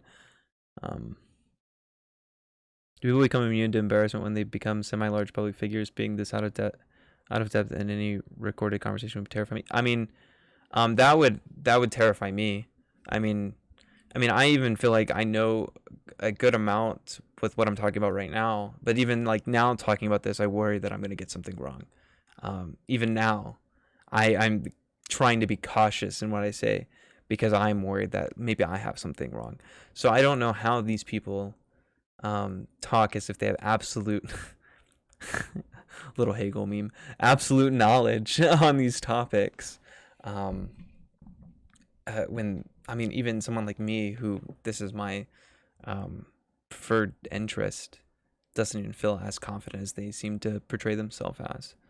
Adrian Johnston, so based. Adrian Johnston is based. Okay, his book Zizek's Ontology is so readable. It's difficult, but it's so readable and it's so nice. I want to get his book Adventures into Transcendental Materialism and also A New German Idealism. Those are two books I really want to get from him because his last one, Zizek's Ontology, was really digestible for me, which I really appreciated. Sought truth on the basis of the ideal and consciousness. Okay, they sought truth basis on the ideal and consciousness. I don't know if he knows what ideal means. If we use, I want to say he's only talking about Hegel when he's talking about idealism, but I was just reading some Kant not too long ago. If we talk about the word ideal, what Kant says by ideal isn't necessarily that it's like this idea or it's perfect, but it's almost like necessary. Like it's like whenever something's transcendentally ideal in Kant's system, it's absolutely necessary. I think this is what he ends up saying about causality, is that causality is transcendentally ideal. Marx and Engels broke with that, and they thought that the material world in objective sense data, empirical sense data, is the primary basis for truth. But they were not empiricists. They were not positivists, meaning they didn't think you could only find truth in sense data, in empirical data. Okay? Do you agree with all of this? Wait, didn't he just say, though, that that's the way that you find truth? But then he just said that's not the only way to find truth. So what did Marx and Engels think according to Non-Compete? Because we're having two statements here. One, that they believe that that's the only way to find truth, and that in some ways that you find truth in some other weird, mysterious way. I would need more explanation on that. Yeah, space and time too, Warner, you're right. Space and time are transcendentally ideal as well. Yeah. Because yeah, okay. those things I just said, or do you know those things? No, I don't think that's correct. I think that's simplified in some respects and incorrect in others. All right. Well, just tell me what you think. It's not simplified. It's just completely wrong. Okay, I usually say Vaush isn't charitable enough, but I would say here he's being way too charitable. But it may be because maybe, back to my theory about Vaush's position, his position. Non-compete clearly knows way less. Vaush knows a little bit more. Maybe Vaush realizes he can't be too strong about saying that he's completely wrong because he doesn't fully know. You think idealism is, Vaush? The dialectical disagree. So first of all, idealism is a philosophical tradition dating back millennia. What you refer to as idealism. Does he mean it was like like a millennia ago? Is that what he means by dating back? I think that's what he means. I hope he doesn't mean like it was like for a millennia, because I mean it did go on for quite a bit of time, but the core of idealism when it came from was about roughly 50 years from Kant to Hegel. And obviously we had the British idealist, and I think we had American idealists too, but it's mainly like that time span. Like, I don't know, there are like 20 different kinds of idealism depending on where you're pulling from. The juxtaposition usually posed against what Marx wrote was Hegelian dialectical idealism, which was the idea. Hegel, absolute idealism, okay? Okay, it's not that hard. That social advancements, that ideas that human civilization was moved forward as a product of the antagonisms which arise in people's thoughts as they have competing Okay, so I'll say Vaush. I'm gonna let him finish. But values and virtues which fight against each other, and you achieve synthesis, which is ideally an advancement of the idea, right? Okay, Vaush has gotten a little bit better, and I don't know if it's because I've called him out on it, and we were supposed to have a discussion, and then we didn't. He's still wrong. He's still doing the thesis, or the thesis, antithesis, synthesis thing, but he's getting pretty close about the idea of what's happening is it was like what I was talking about earlier, where for Hegel, the absolute was the concept, and the world itself is thinking through this concept to actualize itself. So the universe is the concept, but it's also the thing that's thinking through itself to get there. And that's happening through a dialectical process of thinking. Thinking and being are one, and yada yada. But we're not going through antagonism. I also give him credit for this. Antagonism, it's a way better word than contradiction.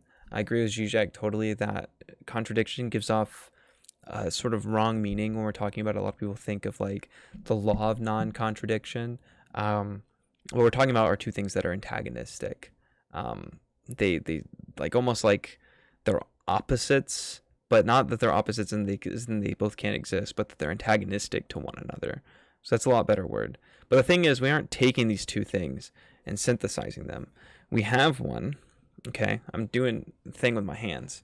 We have a thing, all right? And what's going to happen to this is we sublate it, which means that we simultaneously conserve the thing, destroy the thing, and through that process, we transcend the thing. These happen simultaneously through a process called sublation. We don't take a random thing out here that opposes it, and then mix those together and synthesize it.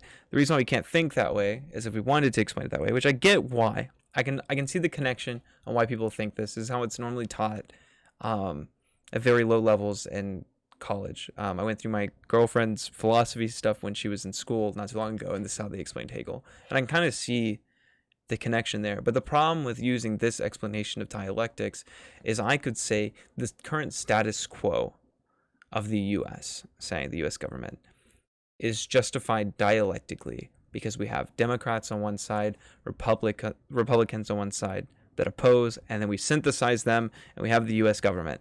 Boom, dialectics. That's not what we're doing with dialectics. So that definition of dialectics doesn't quite work. A funny meme dialectic, to give you an example of how dialectics work, okay? This is a great one I had when I was watching Grey's Anatomy not too long ago, okay? It was during a childbirth scene. So a mother, she's pregnant with a child, right? And so we can take that as the beginning, okay? We have the baby, the fetus. When the fetus is born, it's pushed out, given to the nurse, right? Or the doctor, whoever's like delivering the baby. In a way, the baby is destroyed as a fetus on its way out, but it's also conserved because it's still the same being. And then when it's given back to the mother, it's now transcended its fetus form into being a child. I don't know if that helps, but that was a really creative way I thought about explaining a dialectical like movement. And as you can see, the antithesis thesis synthesis here doesn't quite work. If that makes sense to anyone. If you have questions, feel free to ask. I'll try to nerd out a little bit of the concept. Okay, yes. And Marx Can I is... stop you for one moment? Sure. Can I stop you for one moment? Okay. So an example of that, I think, and one of the big problems we have on the left today, and a problem that I've seen you have in your discussions, is that we have these hypothetical discussions about what we should do or shouldn't do, or after the revolution, will this happen or will this exist, and blah, blah, blah. And we construct hypothetical scenarios about the future, and then we think that that's what we should base all of our praxis and activism on. So in other words, we come up with the ideas first, which Engels described as utopianism, Marx and Engels described as utopianism, and then we think like, okay, we've got this perfect vision for where we want to be. Now we have to get from here to there, and we have to dogmatically stay that course. That would be, would you agree that that's an idealist basis for moving a movement forward, a political movement? So here he's now conflating idealisms. So he's saying like this is an idealist way to think about the world, almost like a person who's overly optimistic, is what it seems like he's trying to say, but he's also trying to stay close to the German idealism he's trying to critique, so he ends up giving this convoluted answer. But this also isn't idealism. If it were, we'd have to bite the bullet and say one of the most well-known contemporary figures in philosophy who considers himself a materialist is an idealist. My boy, Slavoj Žižek, okay? He's pro planning out things. It's one of the things he does say that China does really well, that the U.S. doesn't do that well. That hurts us, is they're able to plan for years in advance in the things that they want to do. Planning isn't idealist. That's insanely ridiculous. It's a beyond absurd claim about idealism. Second, pondering what would happen after a revolution also isn't idealist. Once again, going back to Zizek, this is one of his main questions he puts out there to the left is, well, he uses the V for Vendetta thing. He says, you ever see V for Vendetta? You see at the end, they happen to, they get to the revolution or whatever, and he wants a V for Vendetta part 2. What happens after the revolution? What do we do after we get that power? How do we change society? This isn't an idealist question. This is like almost like I would say this is a pretty materialist question. What do we do with what we have once we get that? It's not idealism. It has nothing to do with idealism. It's a genuine question. I think that the left needs to figure out. It's a very important question. I don't think necessarily we need to do revolution, right? Like, I'm not pro-revolution or anything, but even in sense of reforms, like, say we get enough political power and we're going to start reforming things to create the society we want, we should know what the plan is once we have that power. This is not idealism. It has no bearing on the philosophy of idealism. And that's why I think he's mixing up idealism in the German sense, German idealism, with being like an idealist, being a over optimist of a utopian society. And these things are not at all the same, which is why Non-Compete doesn't know what he's talking about. I think it's utopian, but I don't think it's a dialectically idealist concept. I think you could frame that belief system through dialectical materialism just fine. You could frame that system through dialectical materialism. Frame a utopian system, or what do you mean? I don't understand what you mean. Dialectical materialism is only a... Also, idealism isn't utopian. I would say some of the reductive interpretations of Marx fall even into utopianism. Idealism itself doesn't result in some sort of utopian society. When Hegel was doing philosophy, now there's a little bit controversy on what he meant, but he says that he's reached the end. Like, what is the Fukuyama thing? The end of history. Hegel didn't live in a utopia. So I don't think idealism is tied to this idea of utopia. I don't see where that necessarily comes from, because if we take the man himself who believes he was at the end of history, we don't see that as a utopia. A mode of analysis. It's a theory to explain the movement, the evolution of human behavior, a society, social developments. You know, you could apply it to anything. You can analyze any system, any society through the lens of dialectical materialism. It doesn't have to be. There isn't like a dialectically materialist way of doing a thing. You know, outside the process of analysis, you can't like make a civilization and go like, this time we'll do it dialectically, materially. The point is that you're putting the cart before the horse if you say this would be a perfect society, and you know, a priori, you will find out through praxis what works and what doesn't. That was a big important thing that Marx and Engels pointed out, was that you can only find truth through practice and praxis. I'm not a utopian. I agree that it is dumb to conceptualize an ideal society and then so when you conceptualize things with aliens and things that don't happen on planet Earth, that's a useless rhetorical strategy. Oh my God, this is what you were writing back to? Wait, how does that relate? He was trying to say that what it seemed like to me is he was conflating idealist with utopian, but then he goes back to then bring that to the aliens hypothetical, to go back to what he was initially saying about idealist. Non-compete is very, very confused. I don't know where he learned his philosophy, but my advice would be, hey man, either pick up one of the books of the things you want to talk about, or at least read the goddamn encyclopedia page. Okay, you can get a lot off of that. Like, it doesn't take that much work. Isn't that even though I'm 16, I've been a leftist since I was 13, I still struggle to understand what German idealism, dialectical materialism, etc. even is.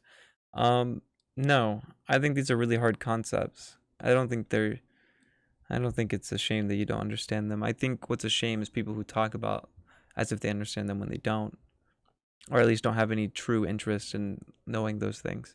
I think if you're 16 and you're struggling to figure those things out, I mean, I think something I've learned from reading Hegel is it almost feels like part of the philosophy is struggling to come to learn it itself. I mean, it's difficult. It's not easy stuff by any means. No, okay. Yes. So, no. Let me explain. Please listen. This can be instructive, okay?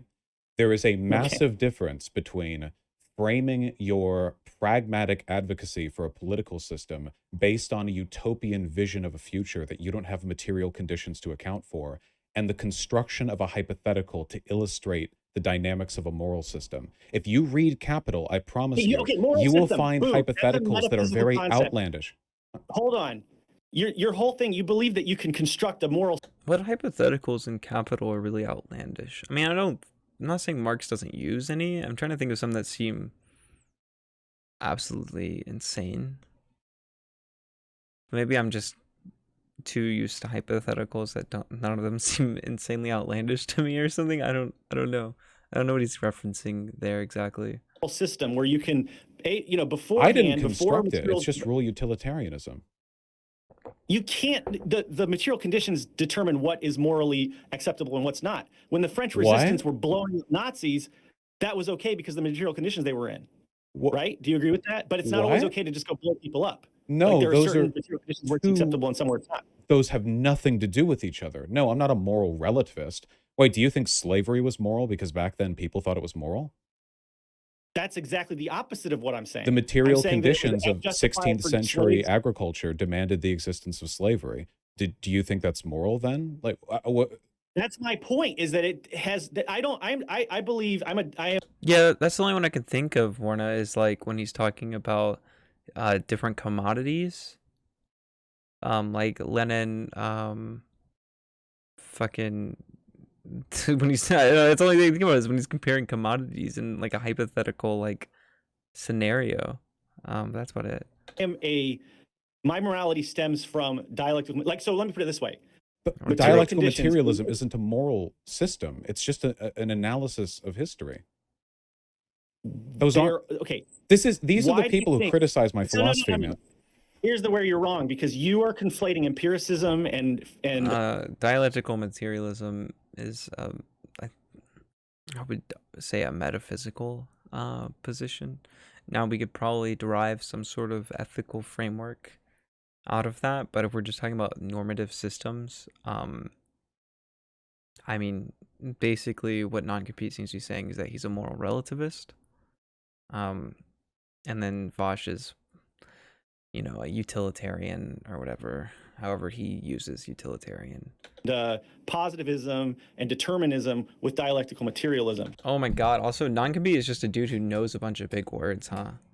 He just pulled out positivism and determinism. Like, you wanna? I would love to hear him define those for me. No, that's what One Luna of the was important doing. things that Marx and Engels pointed out, Vaush, is that through conscious activity, we can impact the material world and we can make changes. Wait, didn't he just say though that the problem with idealists were that they believed you could come to truth through conscious activity?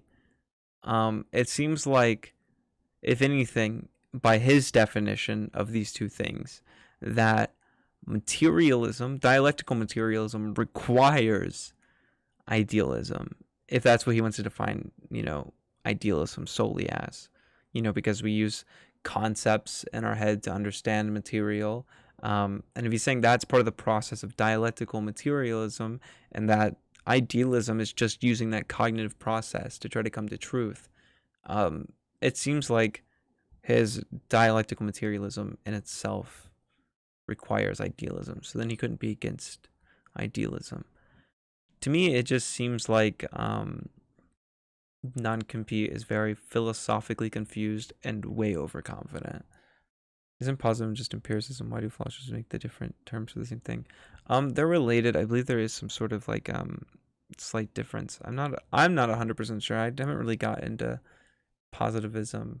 I do know apparently positivists are problematic. But I'm not 100% on that. But I know for sure that given non-compete's account of materialism and idealism, that there's no way he has a grounding on that, especially when this seems to be his like sort of area of like interest. I don't think he would go out of that and understand something like positivism if these are the things he's interested in and he can't even understand those. And so, for instance, people can liberate themselves by developing mass movements, but they have to develop them with an understanding of the material processes of reality. If you try to develop, so for instance, of course, all poor people don't want to be poor anymore, right? But like, if you have false... Alexandria, can you give us a rundown of positivism? I don't think they're the same, but I do think there is some sort of relation between the two. But I guess that's not very helpful, since like most philosophy has some sort of relation to other philosophies. So consciousness, and you don't have a firm grasp on how material processes work and how the world actually develops and how things can develop and how applying your consciousness to material conditions will develop reality. If you don't have that, then you will fail and fail and fail again. That's why Engels and Marx wrote. Wait, did he just say consciousness gets applied to material? We're getting a little close to what you're supposed to be against non-compete. We're getting a little too close, okay? Just a little bit. Socialism, utopian, and scientific, because they wanted to stop the. They were organizers. They were activists. They were actually going out. They were members of groups. They were doing things, and they had praxis. And they were so tired of having. Marx and Engels had praxis, guys. That's Marxism. Praxis.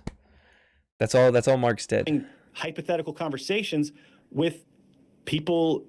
There's a difference between. There's a difference. Wait, is he saying that Marx and Engels didn't deal with hypotheticals because they were too busy doing praxis?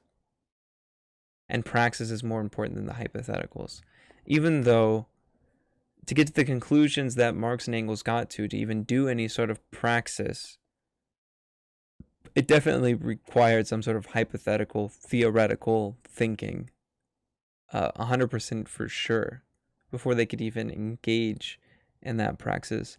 Also, Marx was writing until he died. He didn't even finish Capital, because he started writing something else and didn't finish Come Back to Capital, and he died in the middle of writing that.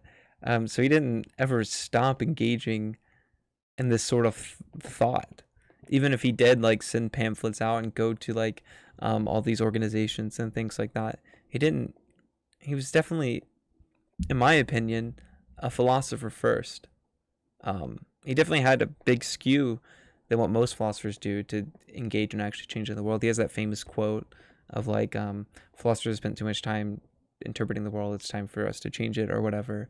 But to act like he wasn't still doing that and he was solely focusing on praxis is mind-numbingly stupid. Difference between opposition to constructing a hypothetical entirely and opposition to the idea of basing one's entire political advocacy off of hypotheticals and nothing else. But that's because pragmatic advocacy for a political system and ethical systems are two different things. Hypotheticals are the only things that you can really use to construct a normative ethical system. The only pragmatic advocacy for a political advocacy off of hypotheticals and nothing else. But that's because pragmatic advocacy for a political system and ethical systems are two different things. Hypotheticals are the only things that you can. I do think, I don't know if this goes against what Vaush is saying, but I do think hypotheticals are necessary to some degree of political advocacy, because what are we advocating for, and how do we come to decide what we want to advocate for? Critical thought's going to be necessary. Critical thought is most likely going to contain some sort of hypothetical thoughts. It seems absolutely necessary. Now, if you just sat around and you were like, what if hypothetically we did this, and then you never went out and did anything, that'd be problematic. But it seems like praxis always entails theory. Or at least, I wouldn't say theory, because that term is destroyed on the internet, but requires this sort of theoretical thought, 100%. And really use to construct a normative ethical system, because you have to isolate because first of all, where are you getting this information from? Or is this something you just came up with, or what is this? What are you talking about? Okay, if you're also, it seems to me with the way that Non-Compete just responded to this, that he doesn't have any way to think for himself. To me, what it seems like is he spent a lot of time on social media with a bunch of dumb Marxist people who aren't actually Marxist, and took their interpretations of things and then attributed those to Marx, and then he just repeats those things and says, well, Marx said this, so it's true, which is, one, most of what he's saying is incorrect, and then secondly, just because Marx and Engels said it was true doesn't mean it is necessarily true. I mean, I have a good bit of beef with Marx these days, so and then so whenever he asked Vaush just then, he's like, where are you getting this from? It's like it has to come from Marx or something for it to be useful. Hypotheticals are useful for checking if you understand your own opinions and moral ideas. Yeah, I 100% like I 100% agree. I mean, I don't think you can really feel strongly about your opinion unless you've thought about it in some sort of hypothetical scenarios, especially with morals. I mean, if I ever try to figure out what people think morally, I mean, I have to go into hypotheticals. Praxis over theory, nice to know. Yeah, I mean, like, they entail each other. You can't do praxis without theory, and you don't have the information to do theory without doing praxis. I'd say that they're dialectical. They're in a dialectical relationship. You're constructing an ethical system, like, or I guess learning to understand one. Wait, what's an ethical system? What's a moral system? A normative process by which you determine whether an action or a person is good or bad. In my case, an action, because I'm not an virtue ethicist. Okay, that drives me nuts. Even if you're a utilitarian, you can say if someone is good or bad.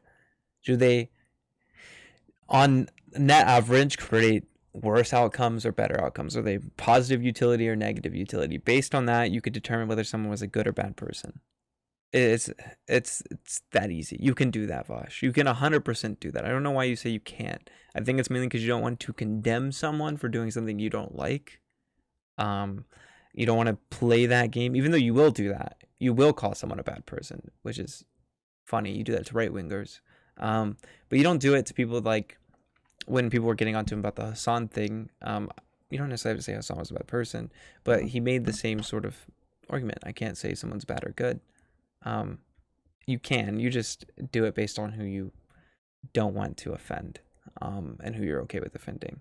But you can definitely decide whether someone's a good or a bad person, almost under any normative system, I would imagine.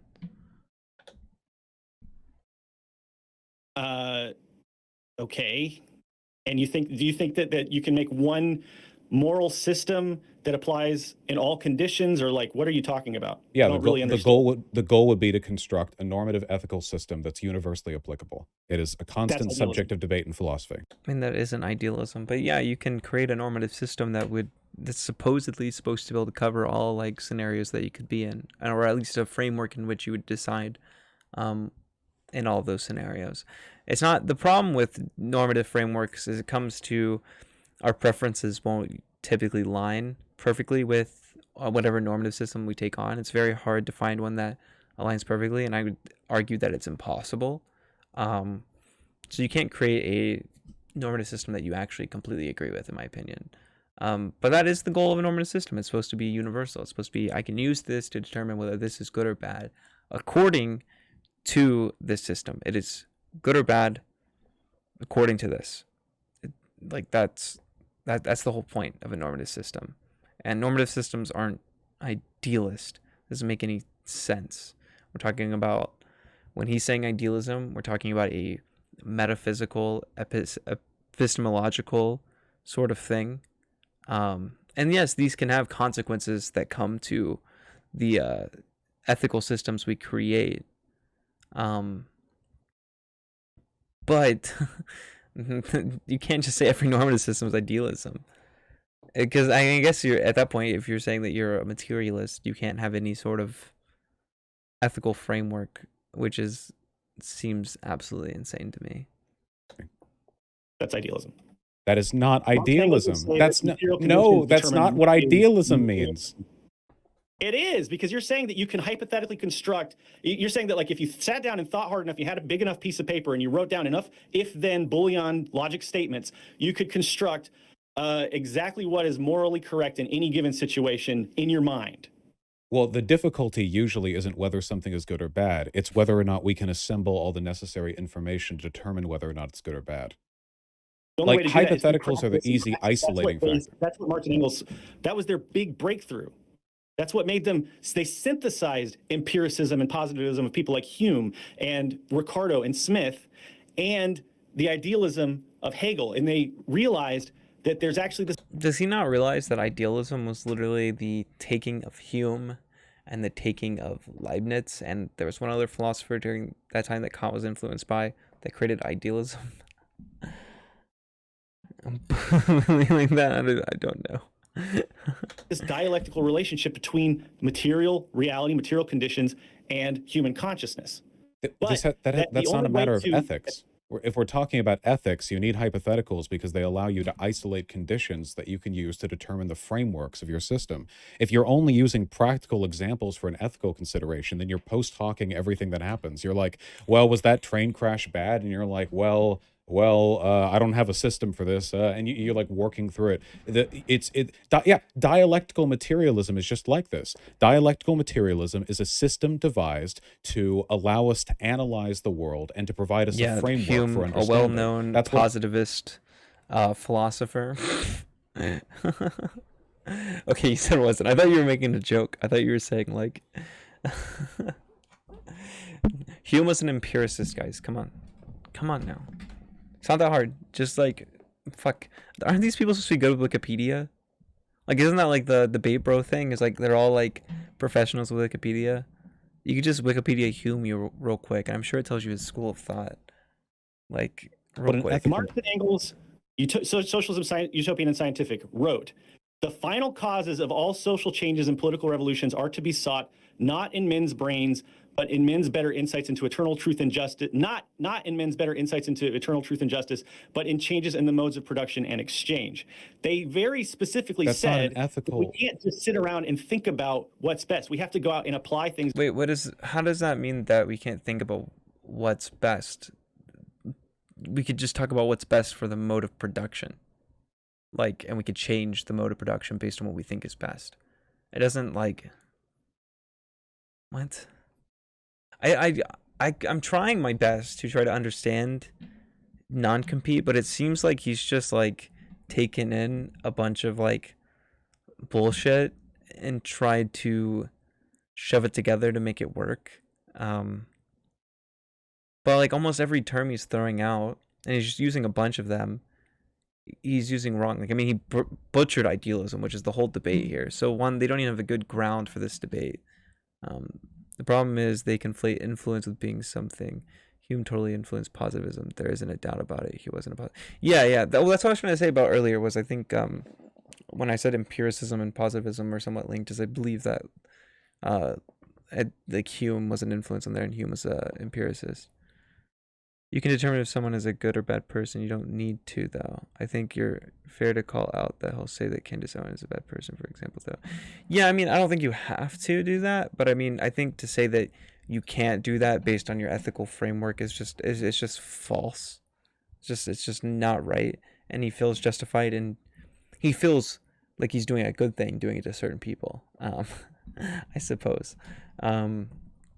But yeah, he definitely can. I don't know. That's just always bothered me when I saw him talk about ethics.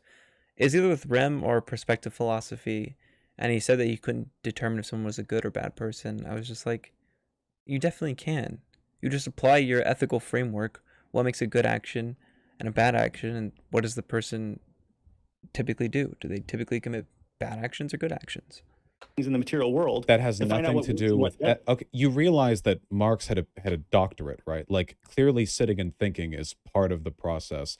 I think it's okay to sit down and read out a few hypotheticals to learn an ethical system. Like would you like say this to some kid in kindergarten? Like, action is what we need. Like yes, it's okay to do hypotheticals. It's okay to learn ethical systems. And by the way, rule utilitarianism is really applicable with socialism. It is incredibly naturally, almost intuitively in line with the moral assertions a person might make to argue in favor of socialism. Rule utilitarianism is a cope. Okay, you're just an act utilitarian. I want to get that out there. You can easily fold rule utilitarianism into being act utilitarianism. So there's no reason to be a rule utilitarianism, rule utilitarian. But I do agree that utilitarianism does lend itself very, very well to socialism. We can see this. Matt McManus does a great job with this. He uses what's his name? Oh my god, I can't remember. My brain hurts from this conversation. The big utilitarian philosopher. Someone throw it at me. I know y'all know this. And he talks about using those arguments for socialism. Was it Mill? Is that who it is? That sounds right. Yeah, Matt McManus does that really well. So Vaush does make a good point there. Marx and Engels did not just sit around thinking, okay, like in their brains. We're not talking about just sitting around. Wait, are you against the concept of philosophy?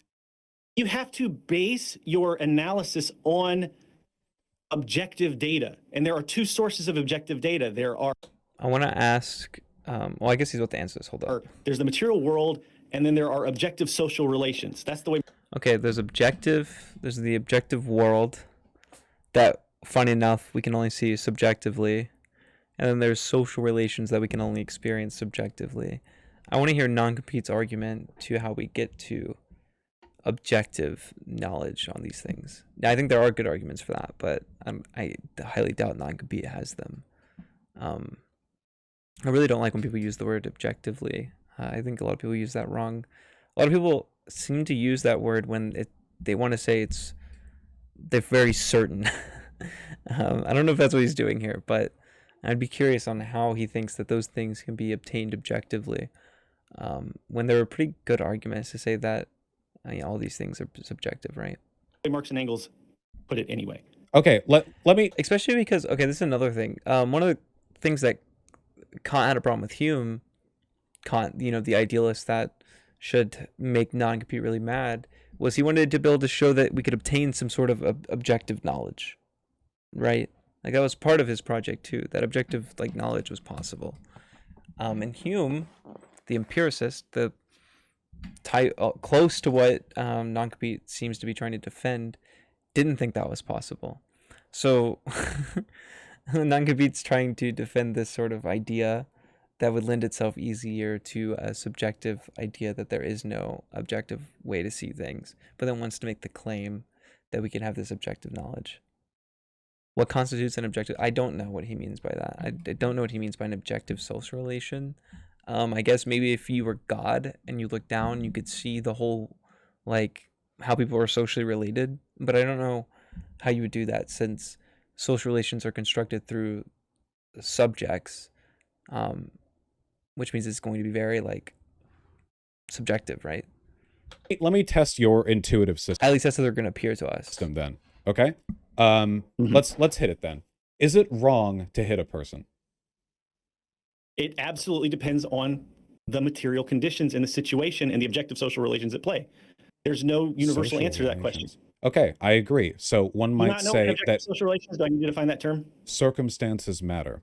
Yeah, okay, so I agree with that. So let's say, okay, let's use an example where all of the cases are known. You said that I was too vitriolic to Luna. Why is that bad? I said that you need to look at the evidence that it's being presented to you and consider whether you think it's bad or not. And I'm asking you to apply this kind of analysis to your own platform. Well, I've done that, but you clearly think it was bad, because otherwise you wouldn't take issue with it enough to talk to me about it. You think I've acted in error. Because I saw evidence, which is that after you talked about her, not just once, but every time you've done a stream about her, I saw a huge uptick in people throwing racist, vitriolic shit at her. Why is that bad? That she doesn't usually receive on that scale. That's the evidence I presented to you. Okay, why is that bad? I was convinced by that. Okay, I'm going to give Vaush some credit here. This is a great debate tactic. Okay, just asking someone why. Ugh.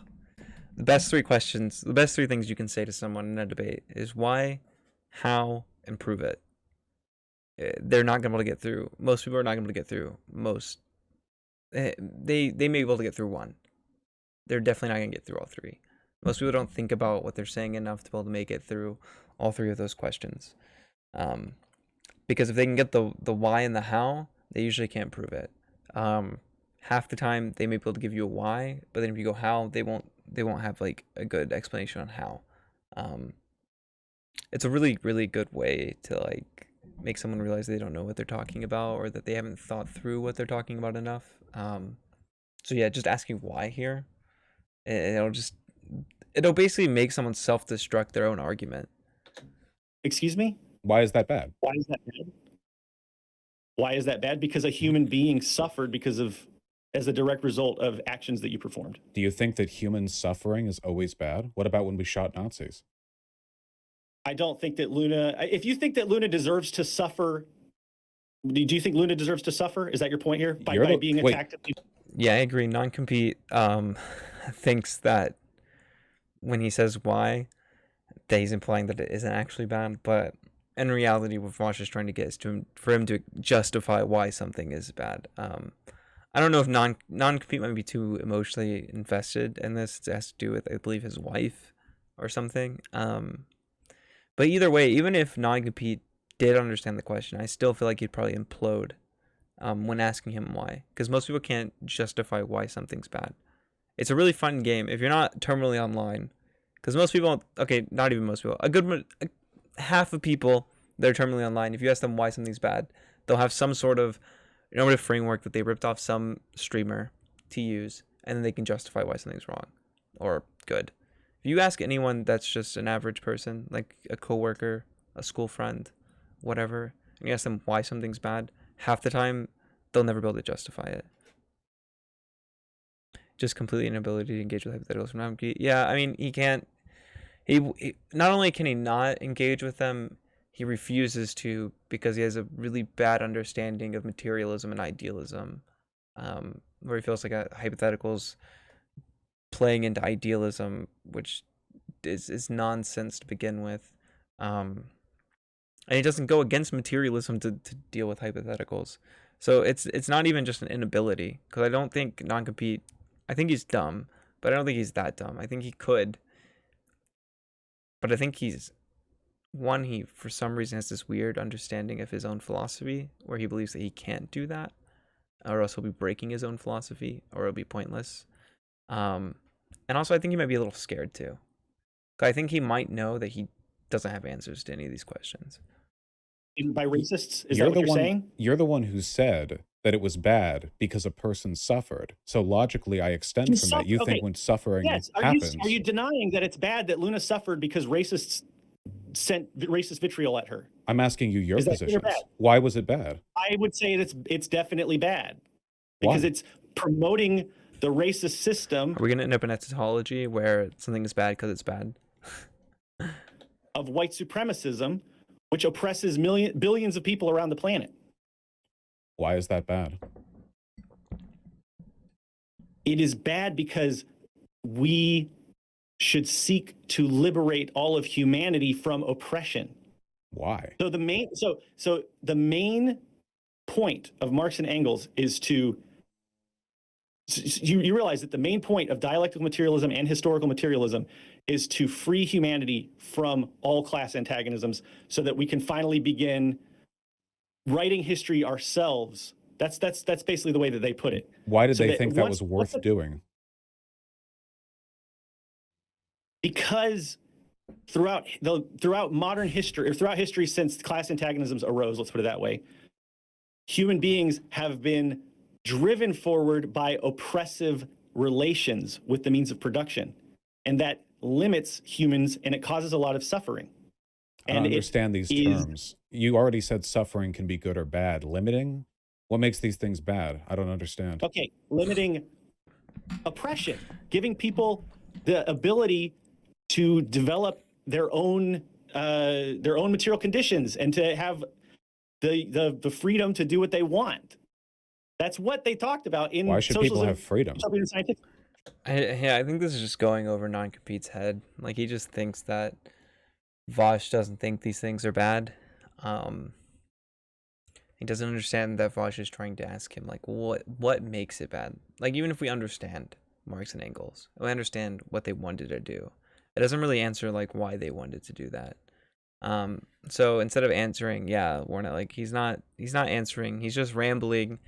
I think he's trying to flex that he, like, knows something about Marx and Engels, which he doesn't seem to. He got the vague idea that any person that's an online lefty will have, but he doesn't really have any in-depth understanding. So he's just pulling shit out of his ass to try to, like, get out of this. But Vaush is probably just gonna keep asking him why over and over, and I imagine this is just gonna absolutely derail. Should people have freedom to Yes, murder? it's very, very painful. Trust me, it was really painful earlier too. Vaush, when they're talking freedom about idealism. to live. It would be nice to have an ethical system you could apply to answer these questions, right? No, okay. A person has the right. This is okay. Let's go back to the material conditions. All right. If you're being all about the material conditions, guys. This is, like, I swear, like, lefty's favorite buzzword. It's just material conditions. Vaush, I don't know if he's still bad about this. He used to be really bad about this too. He would constantly be like, the material conditions, the material conditions, the material conditions, the material conditions. Yeah, okay, those are important, but the material conditions aren't everything when we're talking about things like this. Oppressed, right? If you're being oppressed and somebody is forcing you to work for them as a slave or a wage earner or whatever, that is a form of exploitation. Okay? Isn't that their freedom? What is bad? Excuse me? Isn't that their freedom? You're talking about restricting the freedom of people to do unto others what they will. No, I'm not. Yeah, you are. You're saying that you don't like it when people exercise their freedom to oppress others. You said you value freedom. Vaush. Mm-hmm. This is a good way. I love that the way Vaush is getting at non-compete, you know, in the sense that he's an anarchist here, so he's obviously going to be pro, like, not limiting anyone's freedom. This is the same argument you can use against libertarians a lot of the time, especially ANCAPs. So we go, like, down the ANCAP pathway. We can go, well, the society you're creating is actually, okay, it's just a way to come at capitalism in some way in general, at least the current organization of it, especially the people who think that we're super free under capitalism, this most free thing. You can just go, well, sure, people are free to an extent, but some freedoms override other freedoms. So anyone who's advocating for freedom and it like just by itself, without thinking in a sense that I would think about freedom, which is that we don't fully know what it means to be free. We don't really have a good standard for that. But in the way that we use freedom right now, the way that people talk about freedom right now, at least, if we give certain freedoms, those freedoms kill other people's freedoms. So in a way, we have to curb some freedoms to allow other freedoms. By curbing freedoms, we actually open up a passage or a doorway to new, better freedoms. Mouthy, what happened? And we're almost done through this beautiful non-compete Vaush conversation. It says only halfway, but I think it ends. I think this marker is, yeah, it ends in a few minutes. Mouthy, I'll have to talk to you about this later because the idealism stuff like wanted me to kill myself. In a video game. Yeah, less than non-compete is literally too dumb to engage. Just that he's so emotionally invested that he's missing what Vaush's point is in asking these questions. Yeah, I think that's mainly it. Also think he's too keen on posturing against Vaush right now. Yeah, probably. I think non-compete is at this point where he's really lost this conversation.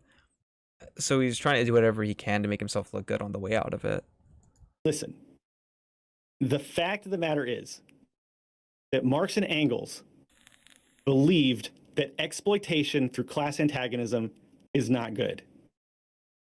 Do you agree or disagree with that? We're talking about I agree. I think I'm a Marxist, at least in some respects. But I have an ethical system that informs the reasons why I feel Marxism is worth following. And what is that? Rule utilitarianism. Or I guess some people say you can fold that into act utilitarianism. There you go, Vaush. Let's just say utilitarianism. Wait, we're moving. We're getting some advancement. Has Vaush been reading a little bit? Just maybe. You know, he's realized that rule utilitarianism is basically just act utilitarianism. I'm honestly very proud here. I'm proud of Vaush here, okay? We should congratulate Vaush for this, okay? He needs to engage more in philosophy, 100%. I think, here's my analysis of Vaush, okay? He's gotten really big. He doesn't need to learn much anymore to keep making the money he's making, to keep beating a lot of people like non-compete. But I think if he wants to take his content, his own personal knowledge to a next level, he needs to engage more in these things and actually read these things. So that's pretty good. Vaush thinks he's a Marxist, funniest shit I've ever heard. Well, it depends on how you use the term Marxist, right? Like, you could argue that Slavoj Žižek isn't really a Marxist, but he is a Marxist. So, like, there's aspects of Marxism that you do take, and then parts of it you disagree with. So you take on some of those, you could probably still consider yourself a Marxist. So I think Vaush could possibly call himself a Marxist, except for I don't know how well his understanding of Marxism is for him to make that claim.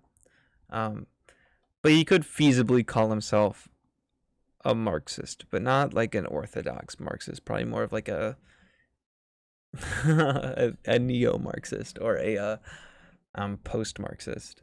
Like, I would personally call myself a post-Marxist. But but there's no.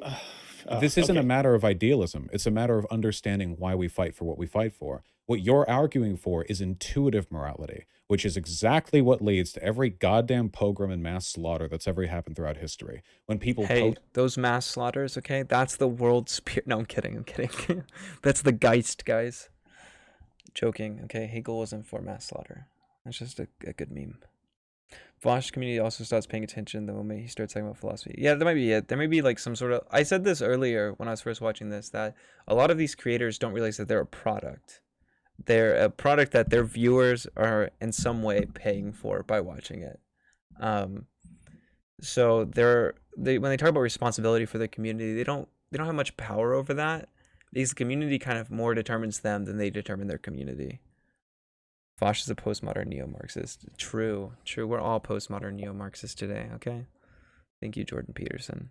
Post talk justify what's right or wrong. Only the construction of and adherence to moral systems that you can understand can prevent that kind of stuff from happening. And it's why I'm hammering on it right now. I don't like it when you're laughing like, oh, hypotheticals, oh, material thinking. conditions will dictate what's acceptable or not. If And the only way to we have to, okay. Like, why are you against the concept? Do you think you're smarter than like all of like ethics, like the whole philosophy? Like No, but my ethics that's like are the most grounded. complicated. Okay, you can kind of make this weird argument where if you wanted to bring in material conditions, you could kind of bring that into utilitarianism, right? Because like what is good is what is an outcome, and like what's a good outcome, and that's going to determine like material conditions. So like if we take the trolley problem, right? And we have one guy on a rail and we have 5 guys on another one, and we flip the switch to kill the one and save the 5. Well, there were material conditions that existed in which 5 people were going to die instead of 1 if I didn't flip the switch. So in a way, you could kind of just package this material conditions argument into fucking utilitarianism. So, okay. If you are, I don't know how to explain this to you. Like you have to look at history, right? That's one way that's one way to look at it. So whenever people have been enslaved, if they rise up and use violence to liberate themselves, then that is probably acceptable because they had material conditions in which it's probably acceptable because you agree with the outcome.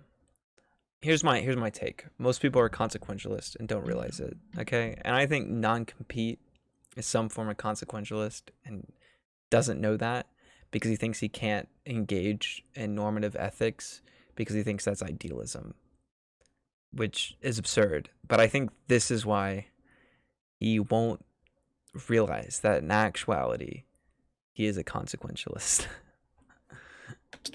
violence was being so the Nazis. Rising up against the Nazis was acceptable. Yes. No. After French World War I, the Nazis claimed that Jewish bankers were holding the country down through, and that was false consciousness because that wasn't actually happening. Okay, false consciousness.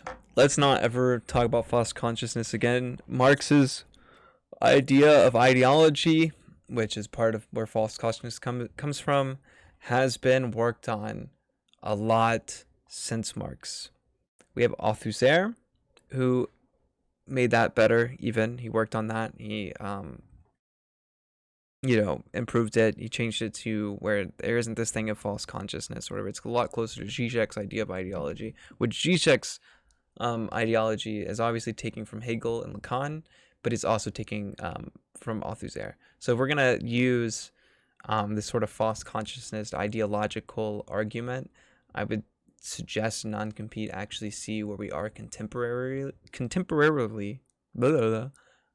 when it comes to analyzing ideology, because this idea of false consciousness in the Marxist sort of realm, I would say is basically obsolete. We can actually, a lot of people argue the reason why actually we've developed ideology more so as a theory of ideology or ideology critique, is because a lot of people believe that today we live in a post-ideological world, and not ideology in the sense that they're fucking communist on Twitter and there's Sogdems on Twitter or whatever, but ideology on like almost a more fundamental level, in the sense that Marx was talking about, right? Marx wasn't talking about like, you're ideologically a liberal or you're ideologically a communist. It's more of how you actually engage with the world on ideologically. But this has been worked on quite a bit, especially with Zizek, and me being a big boy Zizek fan over here. We can render a lot of what Marx said on ideology as incorrect today, and it kind of gives headway to the post-ideological world. Also, this idea of false consciousness to me is ridiculous because I think most people understand. Like when we talk about class consciousness, I believe most people are class conscious. This goes into Zizek's idea of ideology, where we talk about how we know what we're doing, but we're acting as if we don't. So we know that society is in this way that workers are exploited. I think most people know this. I think most people know that they don't get paid what they're worth. They work too hard compared to how much they get paid. They know that they're being exploited. Maybe not in those terms, but they know that's happening. But we continue life as if we don't actually know that's happening, that injustice is like that bad. And that's where ideology is today. This idea of false consciousness, of people not really being class conscious, is it seems to be very incorrect. Can you tell? That was false consciousness. They constructed a moral utilitarian rule that did not align with reality. They were not utilitarian. Wait, the Nazis were not utilitarian. Careful. Also, this idea that ideology doesn't align with reality, the way we talk about ideology that came from Marx, we're more talking about almost an ideology that makes reality look as it looks to us. The way we experience it is through an ideological lens. So like the way he's talking about ideology as if it's away from reality, as if all other ideology couldn't be that, seems absolutely absurd. Ideology is basically necessary in order to engage with the world. There's no escaping ideology. Sniff my nose. Pure ideology. Okay. Careful with that. They were very, very not utilitarian. The point is that they were their ideology was not aligned with reality. How can you tell? Because Jews don't actually control banks in the world. There was a disproportionate number of Jewish control of banks in Germany during the Weimar Republic. All right, Vaush, we're done here. Thank you. Goodbye. This is that's all I need to hear. You don't have an ethical. Oh my God. That was entertaining. Well, I talked about all the idealism stuff earlier in this stream if y'all weren't here for that, because there seems to be more people now. I'm probably going to post this as like an actual video if y'all are interested in that part. That's where mostly what I wanted to talk about was this understanding, because they brought up materialism, idealism, and Hegel. And it seems to me that online we have a big problem when it comes to the left and idealism, not understanding what idealism is, probably not even really understanding what materialism is, and definitely butchering Hegel. So I went on to that. I explained a little bit of Hegel earlier, explained what the problem was with both non-compete when talking about idealism, which was absolutely absurd, and then some of the issues I have with the way that Vaush talked about idealism. It wasn't too bad. I'll give Vaush some credit. It seems like he's at least gotten a little bit better on some of those things. He still is tied to the thesis, antithesis, synthesis thing, which isn't from Hegel. I get like where that comes from. I get why people think that. But I think if we're going to talk about Hegel, we should probably understand Hegel. So I went into that there. As for the rest of this conversation, I don't know, non-compete seemed to be coping the whole time, in my opinion, and Vaush blew him out. But neither of them really have a great understanding of idealism. I'd say Vaush has a little bit better understanding. He understands that sort of the idea with Hegel was the idea of thinking is what's moving the world. Maybe not, and maybe he doesn't understand it at the level that he should, how important that is, with Hegel believing that the absolute, the concept, is the end of history or the end of everything, and that the world is thinking through that concept to actualize itself in a way. It's really complicated, so I get him not understanding that, but I think if we're going to talk about those things, we should probably have a better understanding of them. So that's mainly what I wanted to chat about. If y'all have any like things you want to talk about, let me know. If not, I'm probably going to get off in a little bit, because this video took, I didn't realize it was 51 minutes. Jesus. But yeah, that's basically that.